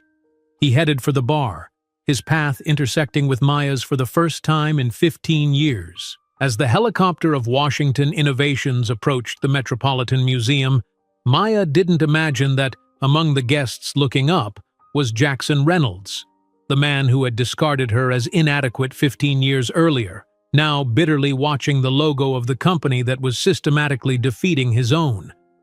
The glass elevator ascended to the museum's second floor, carrying Maya toward the staging area for her keynote address. Her mind was already rehearsing key points of her presentation when the doors opened to reveal the opulent reception hall. Crystal chandeliers cast a warm glow over New York's elite, their jewelry catching the light like constellations against dark suits and designer gowns. Maya stepped forward confidently, nodding at familiar faces as she navigated through the crowd. The Washington Innovations helicopter landing had created exactly the impression she'd intended, not as a show of ostentation, but as a demonstration of their revolutionary vertical mobility technology powered entirely by sustainable energy. The triplets had insisted on arriving this way, eager to showcase the prototype they'd helped refine over the past year. "Ms. Washington Chen!" called out the mayor of Philadelphia, approaching with outstretched hand. "Just the person I wanted to see. Your implementation in our South District has transformed the community. Crime down 40%, local business revenue up 63% in just 8 months." Maya smiled warmly, clasping his hand. "The credit goes to the community members on our advisory board. They knew exactly what their neighborhoods needed. We just provided the tools." As she continued her circuit through the room, Maya felt rather than saw the stares following her. Her emerald Versace gown, a splurge she'd justified as an investment in the company's image, contrasted dramatically with the muted palettes favored by most of the society women present. The dress whispered of confidence rather than screamed for attention, its elegance underscored by the single emerald brooch at her shoulder. Across the expansive hall, Jackson Reynolds stood rigid beside a marble column, his fourth champagne clutched too tightly in manicured fingers. His gaze bored into Maya's back as she graciously accepted congratulations from the governor of New York, the same governor who had canceled Reynolds Enterprises' waterfront development permit last quarter. "She's certainly making an impression," remarked Charles Huntington, Veronica's father and a significant Reynolds Enterprises investor. "Wasn't Washington Innovations just a healthcare startup a few years ago? Now they're revolutionizing urban infrastructure." Jackson took another swallow of champagne. "It's all smoke and mirrors. They've leveraged diversity grants and social impact investments to undercut legitimate developers who actually understand the market." Charles raised an eyebrow. "The market seems to understand them just fine. Their stock is up 86% this year." Before Jackson could respond, a ripple of interest moved through the crowd as the Washington triplets entered the main hall. They moved with synchronized grace, each dressed in a complementary jewel tone that echoed their mother's emerald: Trinity in sapphire, Ivy in amethyst, Kennedy in ruby. Their identical faces bore the unmistakable blend of Maya's features and, though few in the room realized it, Jackson's bone structure and bearing. "Those girls look remarkably like their mother," Charles observed, "though there's something familiar about them I can't quite place." Jackson drained his champagne, signaling to a passing server for another. "Probably just good genetics," he muttered, adjusting his collar uncomfortably. Trinity, ever the communications strategist, guided her sisters through the crowd with practiced ease. At 14, she already possessed the social intelligence of someone twice her age, knowing exactly which conversations to join and which to politely avoid. Ivy kept mental notes of potential investors, calculating probabilities and projected returns with each handshake. Kennedy observed the museum's architecture, mentally redesigning elements for improved energy efficiency. Maya watched her daughters with quiet pride from across the room. They had grown into extraordinary young women despite, or perhaps because of, the challenges they'd faced. Dr. Marcus Chen, standing nearby as Maya's guest for the evening, followed her gaze with equal admiration. "Amelia would be so proud of all of you," he said softly, mentioning his late sister. "She always believed you would change the world." Maya squeezed his arm affectionately. "We couldn't have done it without her, or you. You've been the only father figure the girls have ever known." Marcus's expression grew serious. "Speaking of fathers, isn't that Jackson Reynolds by the bar? I recognize him from those business magazine profiles." Maya's posture stiffened slightly, though her expression remained neutral. "Yes, it is. I knew he might be here tonight." "Have you ever told him about the girls?" "He made his choice 15 years ago," Maya replied evenly. "He signed away his rights before they were even born." Before Marcus could respond, the event coordinator approached, gently touching Maya's elbow. Ms. Washington Chen, we're ready for you backstage. The award presentation will begin in 20 minutes. Maya nodded, excusing herself from Marcus and making her way toward the service corridor that led backstage. As she passed near the bar, she maintained her focus forward, determined not to acknowledge Jackson's presence. She had almost reached the corridor when she heard the triplets calling for her. "Mom!" Trinity's voice carried over the crowd. "Senator Martinez wants a quick word before your speech." Maya paused, turning back toward her daughters. In that moment, Jackson Reynolds stepped directly into her path, champagne glass in hand and a strange mixture of resentment and curiosity in his eyes. "Maya Washington," he said, deliberately omitting her adopted surname. What an unexpected ascent. 15 years compressed into a single heartbeat as Maya looked into the face of the man who had discarded her and their unborn children. His once sharp features had softened with age and excess. The confident gleam in his eyes now replaced by something harder and more desperate. The bespoke suit that once seemed to embody success now appeared as costume rather than confidence. "Mr. Reynolds," she acknowledged with professional courtesy, her voice betraying none of the emotions churning beneath her composed exterior. "If you'll excuse me, I'm needed backstage." "Of course," he replied, stepping slightly closer. "Always rushing somewhere important now, aren't you? The great innovator, transforming communities." His tone carried an unmistakable edge of mockery. Maya's response was interrupted by the arrival of the triplets, who moved as one to flank their mother. The collective gasp from nearby guests was audible as the four women stood together, the genetic connection between them unmistakable even to strangers.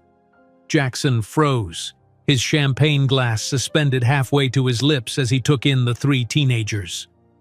The resemblance was undeniable, not just to Maya, but to himself. He saw his mother's cheekbones, his own eyes replicated 3 times over, his grandfather's distinctive chin.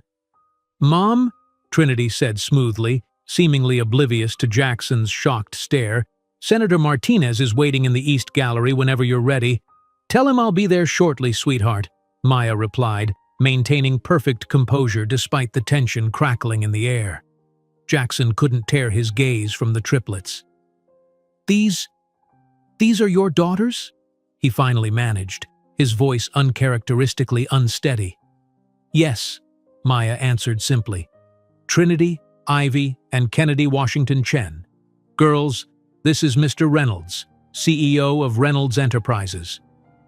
The triplets offered polite but reserved smiles, having been raised with impeccable manners. None showed any sign of recognizing the significance of this particular introduction. "Washington Chen," Jackson repeated, emphasizing the hyphenated surname with thinly veiled confusion. "Dr. Amelia Chen legally adopted me before her passing," Maya explained, offering no further details about the adoption's timing or circumstances. "Now, if you'll excuse us, duty calls." As Maya guided her daughters away, Jackson stood rooted to the spot, his mind racing to process what he had just witnessed. 3 daughters, identical triplets who would be approximately 14 years old, exactly the right age to be the children Maya had been carrying when he'd cast her aside. Nearby guests, sensing drama, observed with poorly disguised interest. Veronica materialized at Jackson's side, her artificial smile firmly in place, though her eyes darted questioningly between her husband and the retreating figures of Maya and the triplets. "Who was that?" she asked, slipping her arm through his possessively. "No one important," Jackson muttered, though his pallor and shaking hand suggested otherwise. "Just a former acquaintance." From across the room, Marcus Chen had observed the entire exchange. He now approached Jackson with deliberate casualness, positioning himself within earshot as Jackson downed the remainder of his champagne. "They're remarkable girls, aren't they?" Marcus commented to no one in particular, though his words were clearly intended for Jackson. Already accepted to Stanford, MIT, and Harvard, respectively, Trinity negotiated her first corporate partnership at 12. Ivy's financial algorithms are being studied by economists twice her age, and Kennedy's sustainable material patents are revolutionizing urban development. Jackson turned sharply, recognizing the intentional nature of this information. "And you are?" "Dr. Marcus Chen, brother of the late Dr. Amelia Chen, uncle to the Washington Chen triplets." He extended his hand with professional courtesy. "I believe you knew my sister's adopted daughter many years ago." Jackson ignored the outstretched hand. "That's ancient history." Marcus withdrew his hand smoothly. "Funny thing about history, Mr. Reynolds, it has a way of revealing itself at the most unexpected moments." As Marcus walked away, Jackson signaled for yet another champagne. The alcohol couldn't dull the mounting realization that his past actions had created consequences far beyond what he'd imagined. Those three brilliant, poised young women. They carried his DNA, his family legacy, yet bore another man's name. Meanwhile, backstage, Maya reviewed her presentation slides one final time while the triplets arranged the prototype models they would unveil during the demonstration portion of her speech. "Are you nervous?" Kennedy asked, adjusting a miniature transportation hub with meticulous precision. "Not about the speech," Maya admitted. "It's seeing him again after all these years." Trinity placed a reassuring hand on her mother's shoulder. "He doesn't matter anymore, Mom. Look at everything we've built without him." Ivy, ever practical, added, "Statistically speaking, his company is approximately 18 months from requiring significant restructuring or acquisition. His last 3 development projects have failed to secure adequate funding." Maya smiled at her daughters, drawing strength from their presence. "When did you 3 become so wise?" "We had an excellent teacher," Trinity replied with a grin. The stage manager appeared, clipboard in hand.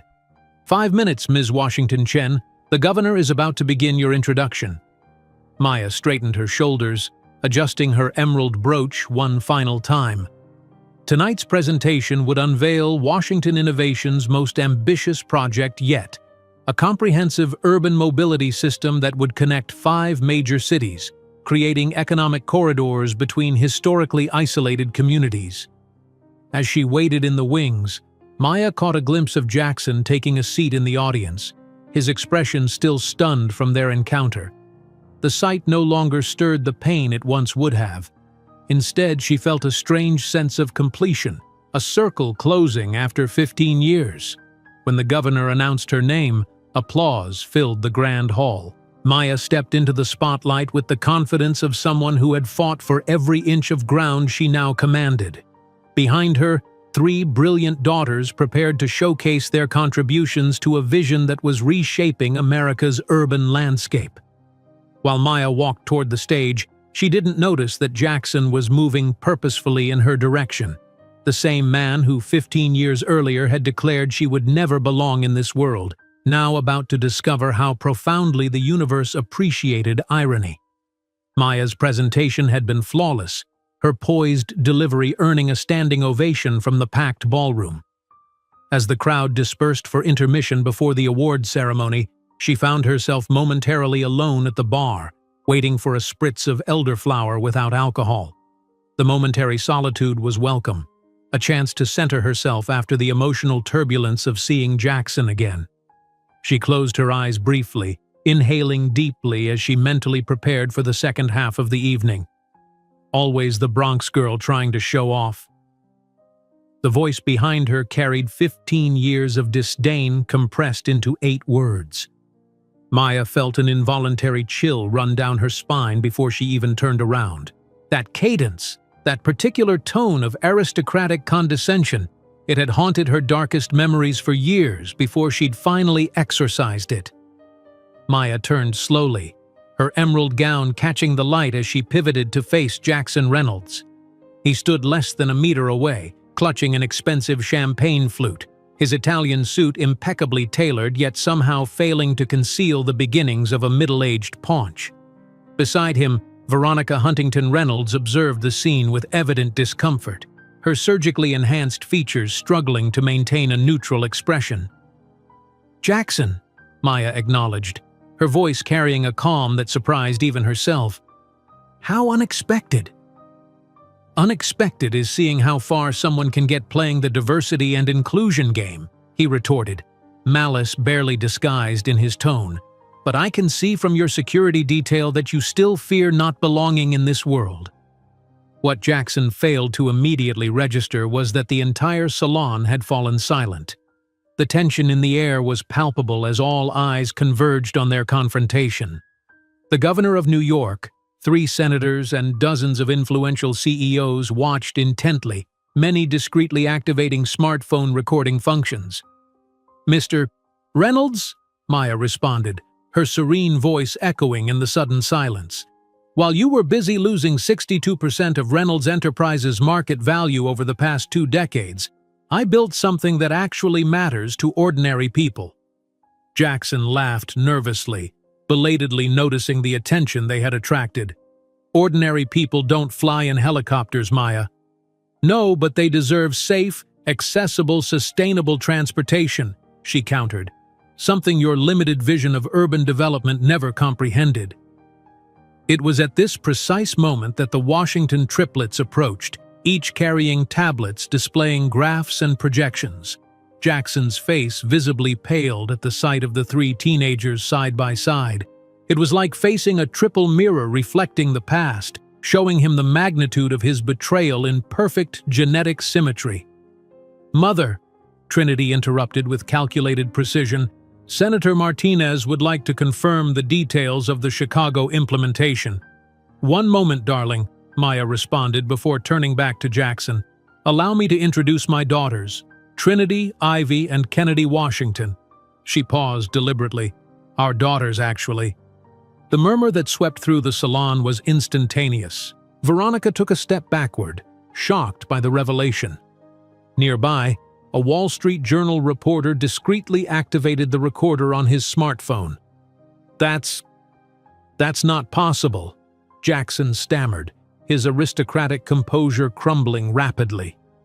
"Identical triplets," Maya continued, unperturbed. "Trinity was accepted early to Stanford at 14. Ivy develops financial algorithms your research department wouldn't comprehend. And Kennedy recently patented a sustainable material that will render 60% of your ecological projects obsolete." Ivy stepped forward, extending her tablet toward Jackson. "Actually, Mr. Reynolds, I thought you might be interested to know that Washington Innovations recently acquired 38% of Reynolds Enterprises' corporate debt through our investment subsidiary." The color drained completely from Jackson's face. "What?" "In simple terms," Ivy continued with the same clinical precision of a surgeon, "my mother is now your largest private creditor. Projections indicate that if current trends continue, we'll have majority control in approximately 18 months. Kennedy added, "Our transportation technologies are being implemented in 17 cities where your projects were rejected for conceptual obsolescence. It's basically a systematic replacement of your business model." Trinity, always the communications strategist, concluded, "The most ironic part is that our scholarship program for Bronx youth, funded with profits from these replacements, just graduated its first class, 100 students with community college education who are revolutionizing urban planning." The silence that followed was deafening. Jackson Reynolds, the man who had once discarded Maya as unsuitable to carry his surname, was being publicly dismantled by 3 teenagers who carried his DNA and their mother's brilliance. "You can't do this," he finally managed, his voice reduced to a hoarse whisper. "We already have," Maya responded simply. "Not for revenge, Jackson. For evolution." It was at this moment that the event coordinator approached, visibly nervous about the tension permeating the air. "Ms. Washington Chen, we're ready for the award ceremony." Maya nodded graciously, preparing to walk away, when Jackson made one final desperate attempt. "They're my daughters too," he said, loud enough for those nearby to hear. "I have rights." Maya stopped and turned slowly. The 15 years of relentless work, sleepless nights, struggles, and triumphs crystallized in her gaze. "Rights?" She pronounced the word as if it were a foreign concept. You relinquished any rights when you handed me $3,000 and a paternity waiver document in the hospital. Your exact words were, "a mixed-race bastard that would embarrass my family." Remember? The entire salon reacted with a collective intake of shocked breath. Jackson Reynolds, descendant of one of New York's oldest families, was being exposed not just as a failed businessman, but as an absent father and bigot. "I didn't know there were three," he attempted, his voice trembling. "Would that have made a difference?" questioned Trinity, her young voice carrying surprising maturity. "3 times the embarrassment? Or 3 times the inconvenience?" "Basic mathematics," added Ivy with an icy smile. "Something we learned without your contribution." The public exposure continued as Kennedy removed a small device from her pocket. "This is the prototype for our new water purification system, initially developed for Bronx communities without access to clean drinking water. We just closed a $1.2 billion contract with the UN for implementation in regions affected by climate crises. The same regions where Reynolds Enterprises builds ecological resorts that consume local resources," completed Trinity. The event had transformed into a public reckoning, live-streamed by discreetly raised smartphones around the room. Jackson Reynolds's fall and Maya Washington Chen's definitive rise were being documented in real time for American business history. "I suggest you consider your next moves carefully, Mr. Reynolds," Maya said quietly. "Your company is bleeding capital, your last 3 developments failed to secure permits, and your reputation can't afford another public relations disaster." Jackson looked frantically around the room, seeking allies but finding only avid spectators to his humiliation. Even Veronica had edged away, clearly calculating the social cost of standing too close to a sinking ship. "This isn't over," he hissed, desperation replacing his earlier arrogance. "It was over 15 years ago," Maya replied calmly. "You just didn't realize you'd lost until now." The event coordinator cleared his throat nervously. "Ms. Washington Chen? The governor is waiting." Maya turned away from Jackson with the same deliberate grace that characterized her entire reinvention. The triplets followed, 3 perfect reflections of possibility realized despite overwhelming odds. The crowd parted for them, murmurs of admiration and stunned realization following in their wake. On the stage, as Maya accepted the Innovator of the Year award, she could see Jackson still standing by the bar, the shattered remains of his self-image visible in his stunned expression. The crystal award caught the light as she held it aloft, momentarily casting a rainbow across the ceiling, a fitting symbol for the spectrum of possibilities that had emerged from the darkness of her abandonment. "Innovation isn't about technology," she told the audience in her acceptance speech, careful not to look directly at Jackson. "It's about seeing problems as gateways to solutions. It's about recognizing that the people society discards often hold the key to its transformation." After the ceremony, as Maya and her daughters prepared to depart, an assistant approached with an urgent message. "Ms. Washington Chen, Mr. Reynolds is insisting on speaking with you privately. He's quite agitated." Maya exchanged glances with her daughters, a silent conversation passing between them. "Tell him I'll see him tomorrow at my office," she decided. 9 a.m., not a minute later. As they boarded the helicopter for the short flight home, Trinity watched her mother's profile against the Manhattan skyline. "Are you okay?" Maya smiled, the weight of 15 years finally lifting completely from her shoulders.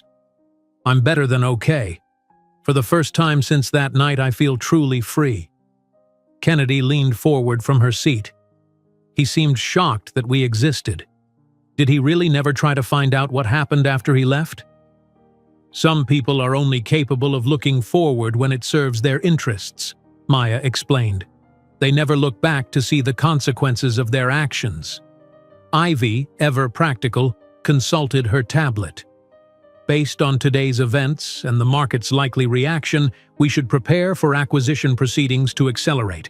Reynolds Enterprises stock will drop significantly at tomorrow's opening bell." As the helicopter rose above the glittering city, Maya reflected on the perfect symmetry of the evening. She had entered a world that once rejected her, not as a supplicant, but as its new architect. Her daughters, the very beings Jackson had dismissed as embarrassments to his legacy, were now poised to inherit the future he couldn't imagine. When Maya declared, "We already have," not for revenge, Jackson, for evolution, she didn't realize that the cosmic justice she had set in motion was just beginning its most elegant phase, transforming rejection into revolution, abandonment into abundance, and one man's greatest mistake into three young women who would reshape the world he thought he owned.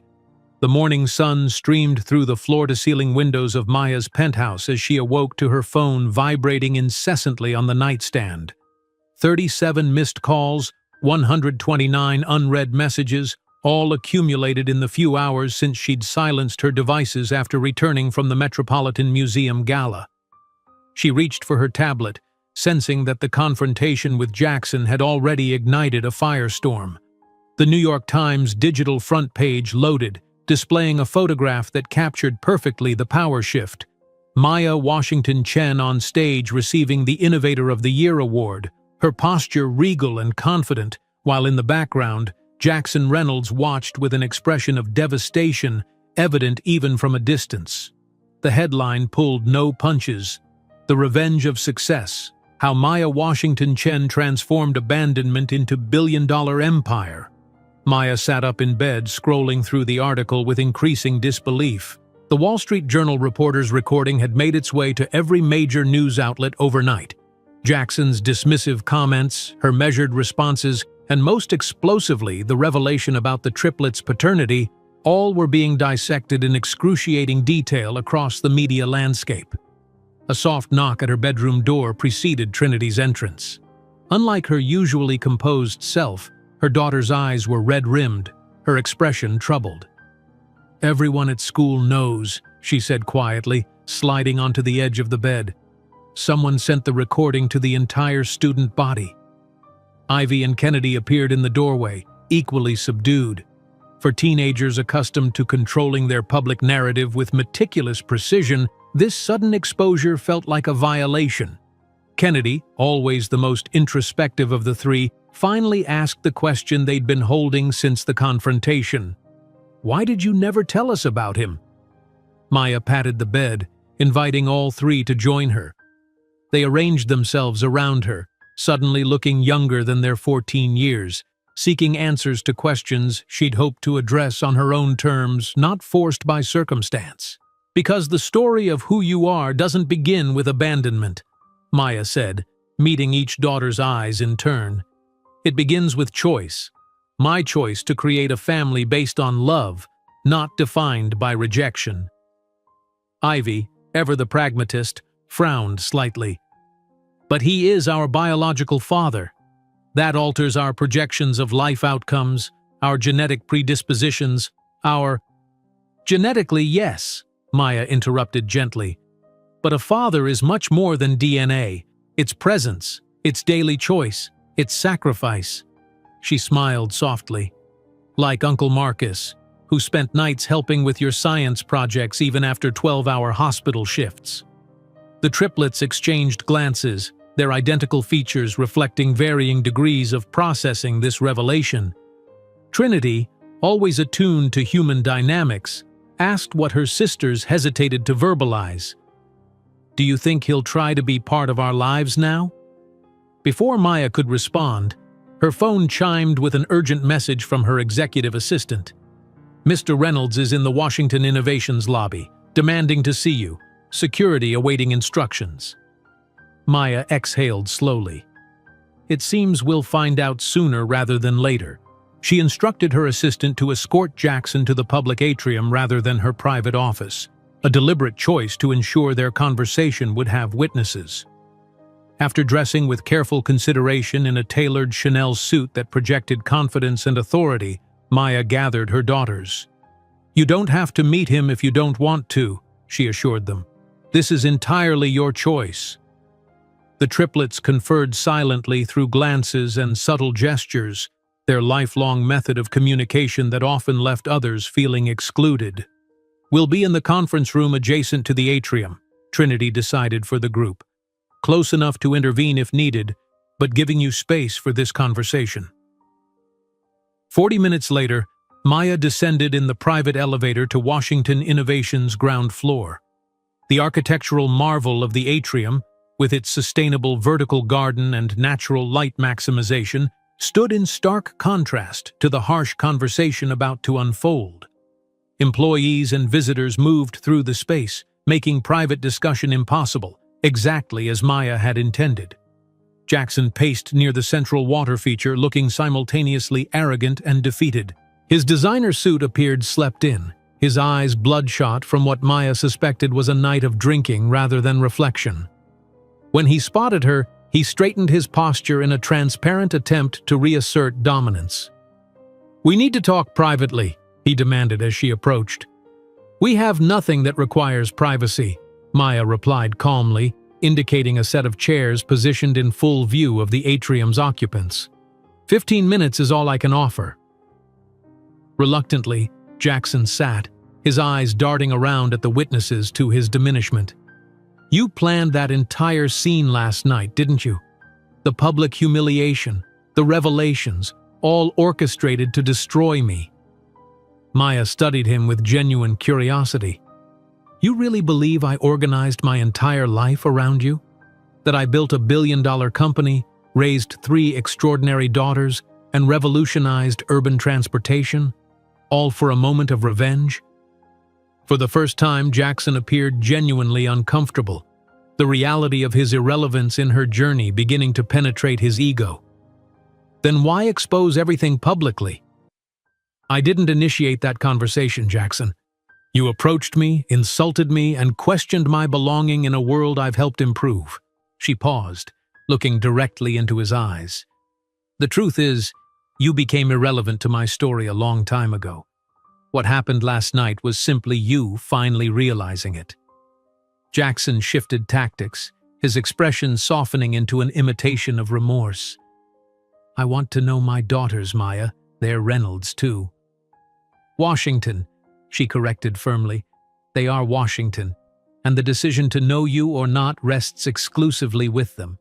They're 14-year-old young women with autonomy to make their own decisions." "I'll pursue legal action if necessary," he threatened, the mask of repentance quickly evaporating. Maya smiled without humor. "Jackson, you signed a document explicitly renouncing paternity. Beyond that, do you really want to face more public exposure about how you abandoned a pregnant woman with racist and classist comments? The few investors who haven't already abandoned your sinking ship certainly would." The reality of his situation finally seemed to hit him. Jackson Reynolds, who had navigated life with the wind of privilege always at his back, now found himself completely adrift. "What do you want then?" he asked finally. "Money? Control of Reynolds Enterprises?" "Nothing," Maya answered simply. "I want absolutely nothing from you, Jackson. This is perhaps the hardest part for you to comprehend. I've built a life so complete, so fulfilled, that there's no empty space where you could possibly fit." At that moment, the elevator doors opened, and the triplets emerged, accompanied by a team of young engineers. They spotted Maya and Jackson, exchanged glances among themselves, and after a brief hesitation, walked in their direction.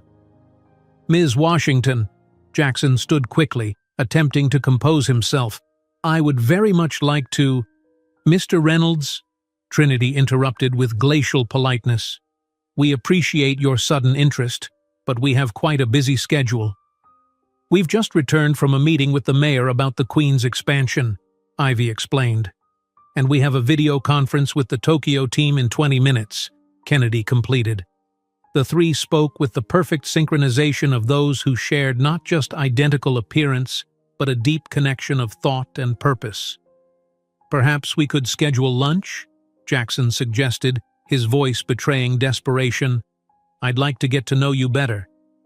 The triplets exchanged another look, a silent conversation occurring between them.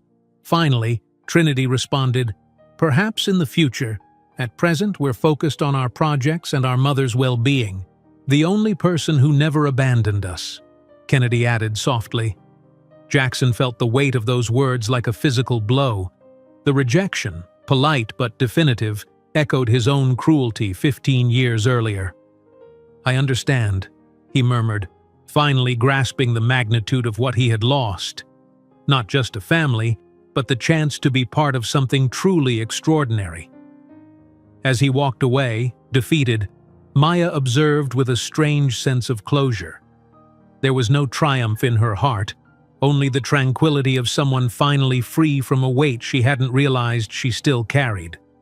That evening, reporters swarmed outside the Washington Chen penthouse, hungry for comments on what had become the business scandal of the year. Inside, Maya sat with her daughters on their private terrace, watching the sunset paint Manhattan in hues of amber and gold. "He really thinks we built all this because of him," Trinity reflected, gesturing toward the city skyline. Maya smiled, embracing her daughters. "The greatest power we have is to build something extraordinary not out of anger or revenge, but despite the pain others caused us." The following morning, the business world awoke to seismic shifts. 3 major investors had withdrawn support from Reynolds Enterprises overnight, citing ethical concerns about leadership. The pending contract with Chicago had been canceled, the mayor publicly referencing the need for partners who reflected the city's values of inclusion and respect.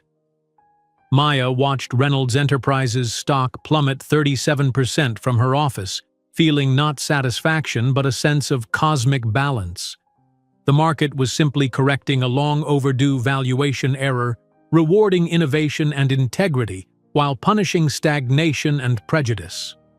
When Jackson Reynolds uttered, "I'll pursue legal action if necessary," he didn't realize he had just handed Maya the perfect tool for the final strike, a public legal battle that would expose every sordid detail of his betrayal 15 years earlier.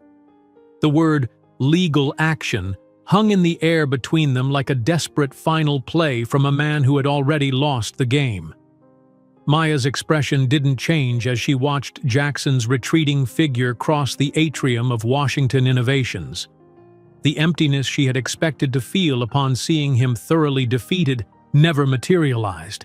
Instead, a profound sense of completion washed over her, the final piece of a 15-year journey clicking into place. The following morning, Maya arrived early at her office, preparing for what she knew would be a pivotal day. Through the floor-to-ceiling windows, Manhattan sprawled before her, the city she had once viewed with intimidation now transformed partly through her own vision and determination. Her executive assistant knocked softly before entering. "Mr. Reynolds is here for his 9 o'clock, she announced. "Security has escorted him to the public atrium as you requested." Maya nodded, gathering the folder she had prepared. "Thank you, Diane. Please let the girls know he's arrived." The Washington Innovations headquarters atrium was an architectural marvel of sustainability. Living walls purified the air, while strategically placed skylights maximized natural illumination. Employees moved purposefully through the space, many pausing to respectfully acknowledge Maya as she crossed toward the central seating area where Jackson waited. He looked different in the harsh morning light. The designer suit that had once seemed to embody power now hung slightly loose on his frame, his complexion sallow beneath artificially maintained tan.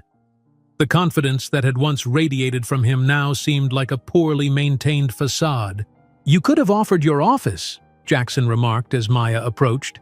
"Some privacy would be appropriate for this conversation." "We have nothing to discuss that requires privacy," Maya replied calmly, indicating the arrangement of chairs positioned deliberately in full view of passing employees and visitors. "In fact, transparency seems overdue in our interactions." Jackson sat reluctantly, a flash of irritation crossing his features. "You've orchestrated quite a spectacle. The media is having a field day with this revelation." "You approached me, Jackson. You initiated that conversation. My only contribution was honesty." He leaned forward, lowering his voice despite the public setting. "They're my daughters too. I have rights." Maya studied him with genuine curiosity. After 15 years of building a life without him, his sudden claim of parenthood seemed almost absurd. "Rights?" The word fell from her lips as if it were a foreign concept.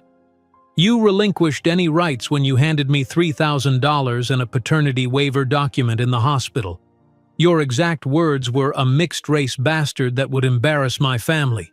Do you remember? Jackson shifted uncomfortably, glancing around at potential witnesses. I didn't know they were triplets. Would that have made a difference? Maya asked, her voice steady. 3 times the embarrassment? Or 3 times the inconvenience? Before Jackson could respond, the elevator doors opened, and the triplets emerged. They moved with synchronized grace toward where their mother sat, their expressions composed yet cautious. Jackson stood abruptly, his eyes darting between the 3 identical faces that carried unmistakable echoes of his own features. Ms. Washington, he began awkwardly, correcting himself. I mean, Trinity, Ivy, Kennedy. I've been hoping for an opportunity to speak with you properly. Trinity, always the diplomat, responded first. Mr. Reynolds, we appreciate your interest but understand our perspective. We've had 14 years to build our identities without your input. I want to be part of your lives, Jackson insisted. To get to know you, to offer opportunities, connections. We've developed our own opportunities and connections, Ivy interjected, her analytical gaze assessing him like a particularly unimpressive investment prospect. Stanford has already accepted Trinity for their strategic communications program. MIT has invited me to join their computational economics research. Kennedy will be attending Harvard next fall for sustainable materials science. Jackson's expression flickered between pride and realization.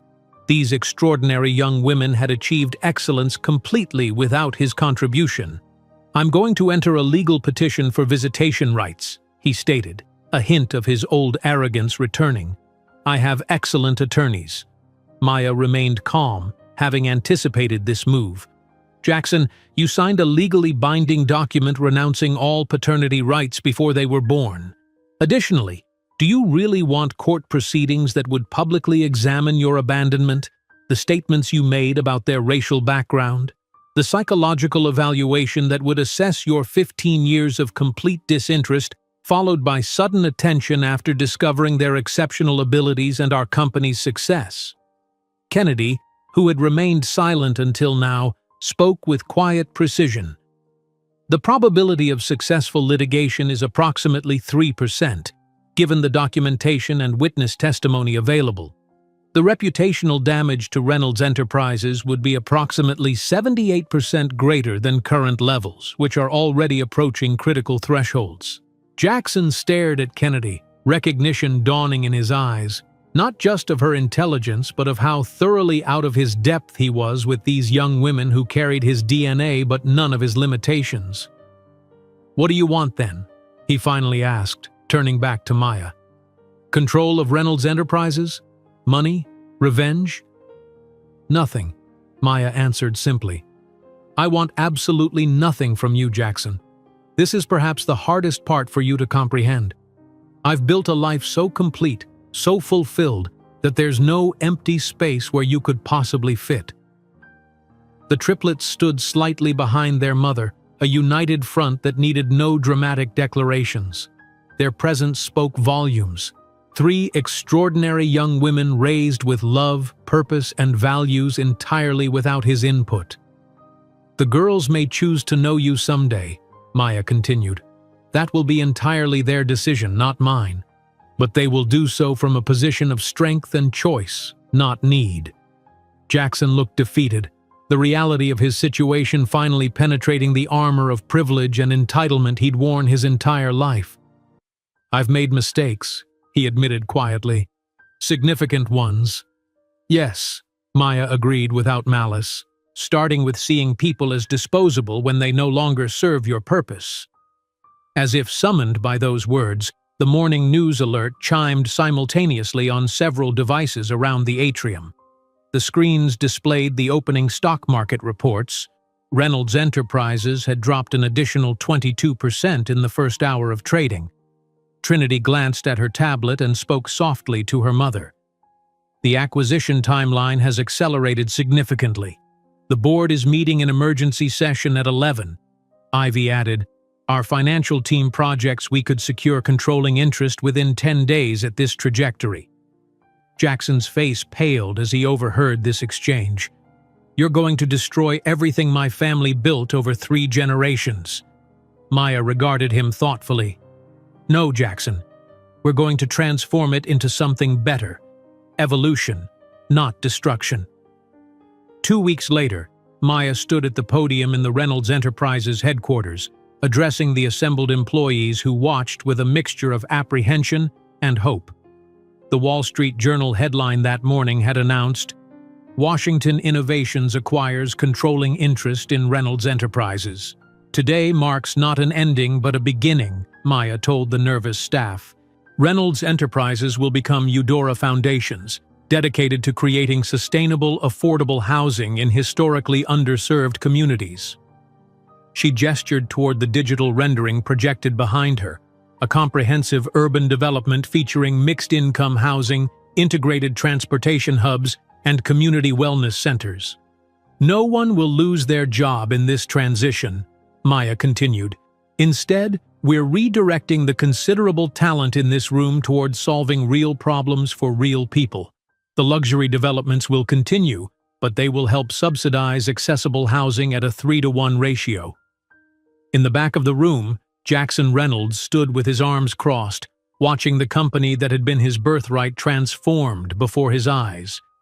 Yet even he couldn't deny the energy in the room, the renewed purpose in faces that had grown jaded under his leadership. After the presentation, Maya found him staring at the new company logo, a stylized tree with deep roots and spreading branches, named after her grandmother who had taken her in when she had nothing.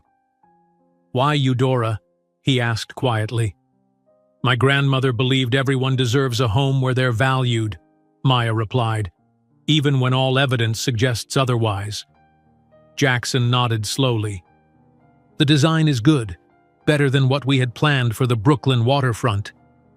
Kennedy designed the environmental systems. Ivy restructured the financing to make it viable. Trinity developed the community engagement framework. Maya allowed herself a small smile. "They're extraordinary in every way." "Yes," Jackson agreed, a complexity of emotions crossing his face. "They are." 1 month later, Maya and her daughters sat on the terrace of their penthouse, watching the sunset paint Manhattan in shades of amber and gold. The New York skyline now included the first Eudora Foundations development rising where a stalled Reynolds luxury tower had once been planned. "Do you think he'll ever understand what happened?" Trinity asked, watching a helicopter with the Washington Innovations logo circled toward their private landing pad. "Some people can only see the world through the lens of winners and losers," Maya replied. "They can't comprehend building something that lifts everyone." Ivy, always data-driven, observed, "The stock value of the reorganized company has increased 42% since the acquisition. The employee satisfaction metrics are up 67%. Kennedy, characteristically focused on tangible impact, added, "The first residents move into Eudora Heights next month. 248 families who previously couldn't afford to live within an hour of their workplaces." Maya embraced her daughters, these extraordinary young women who had transformed her life as much as she had shaped theirs. The journey that had begun in tears and abandonment had led to this moment of creation and purpose. "The greatest power we have," she told them, "is building something extraordinary not out of anger or revenge, but despite the pain others caused us." As the lights of the city began to twinkle in the growing darkness, Maya Washington Chen contemplated the empire she had built, not merely of concrete, steel, and technology, but of determination, dignity, and unconditional love. The true victory wasn't in overcoming Jackson Reynolds, but in creating a life so complete that his absence had become entirely irrelevant. And that, she knew, was the purest form of liberation.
If you enjoyed today's video, I'm sure you'll love the next one.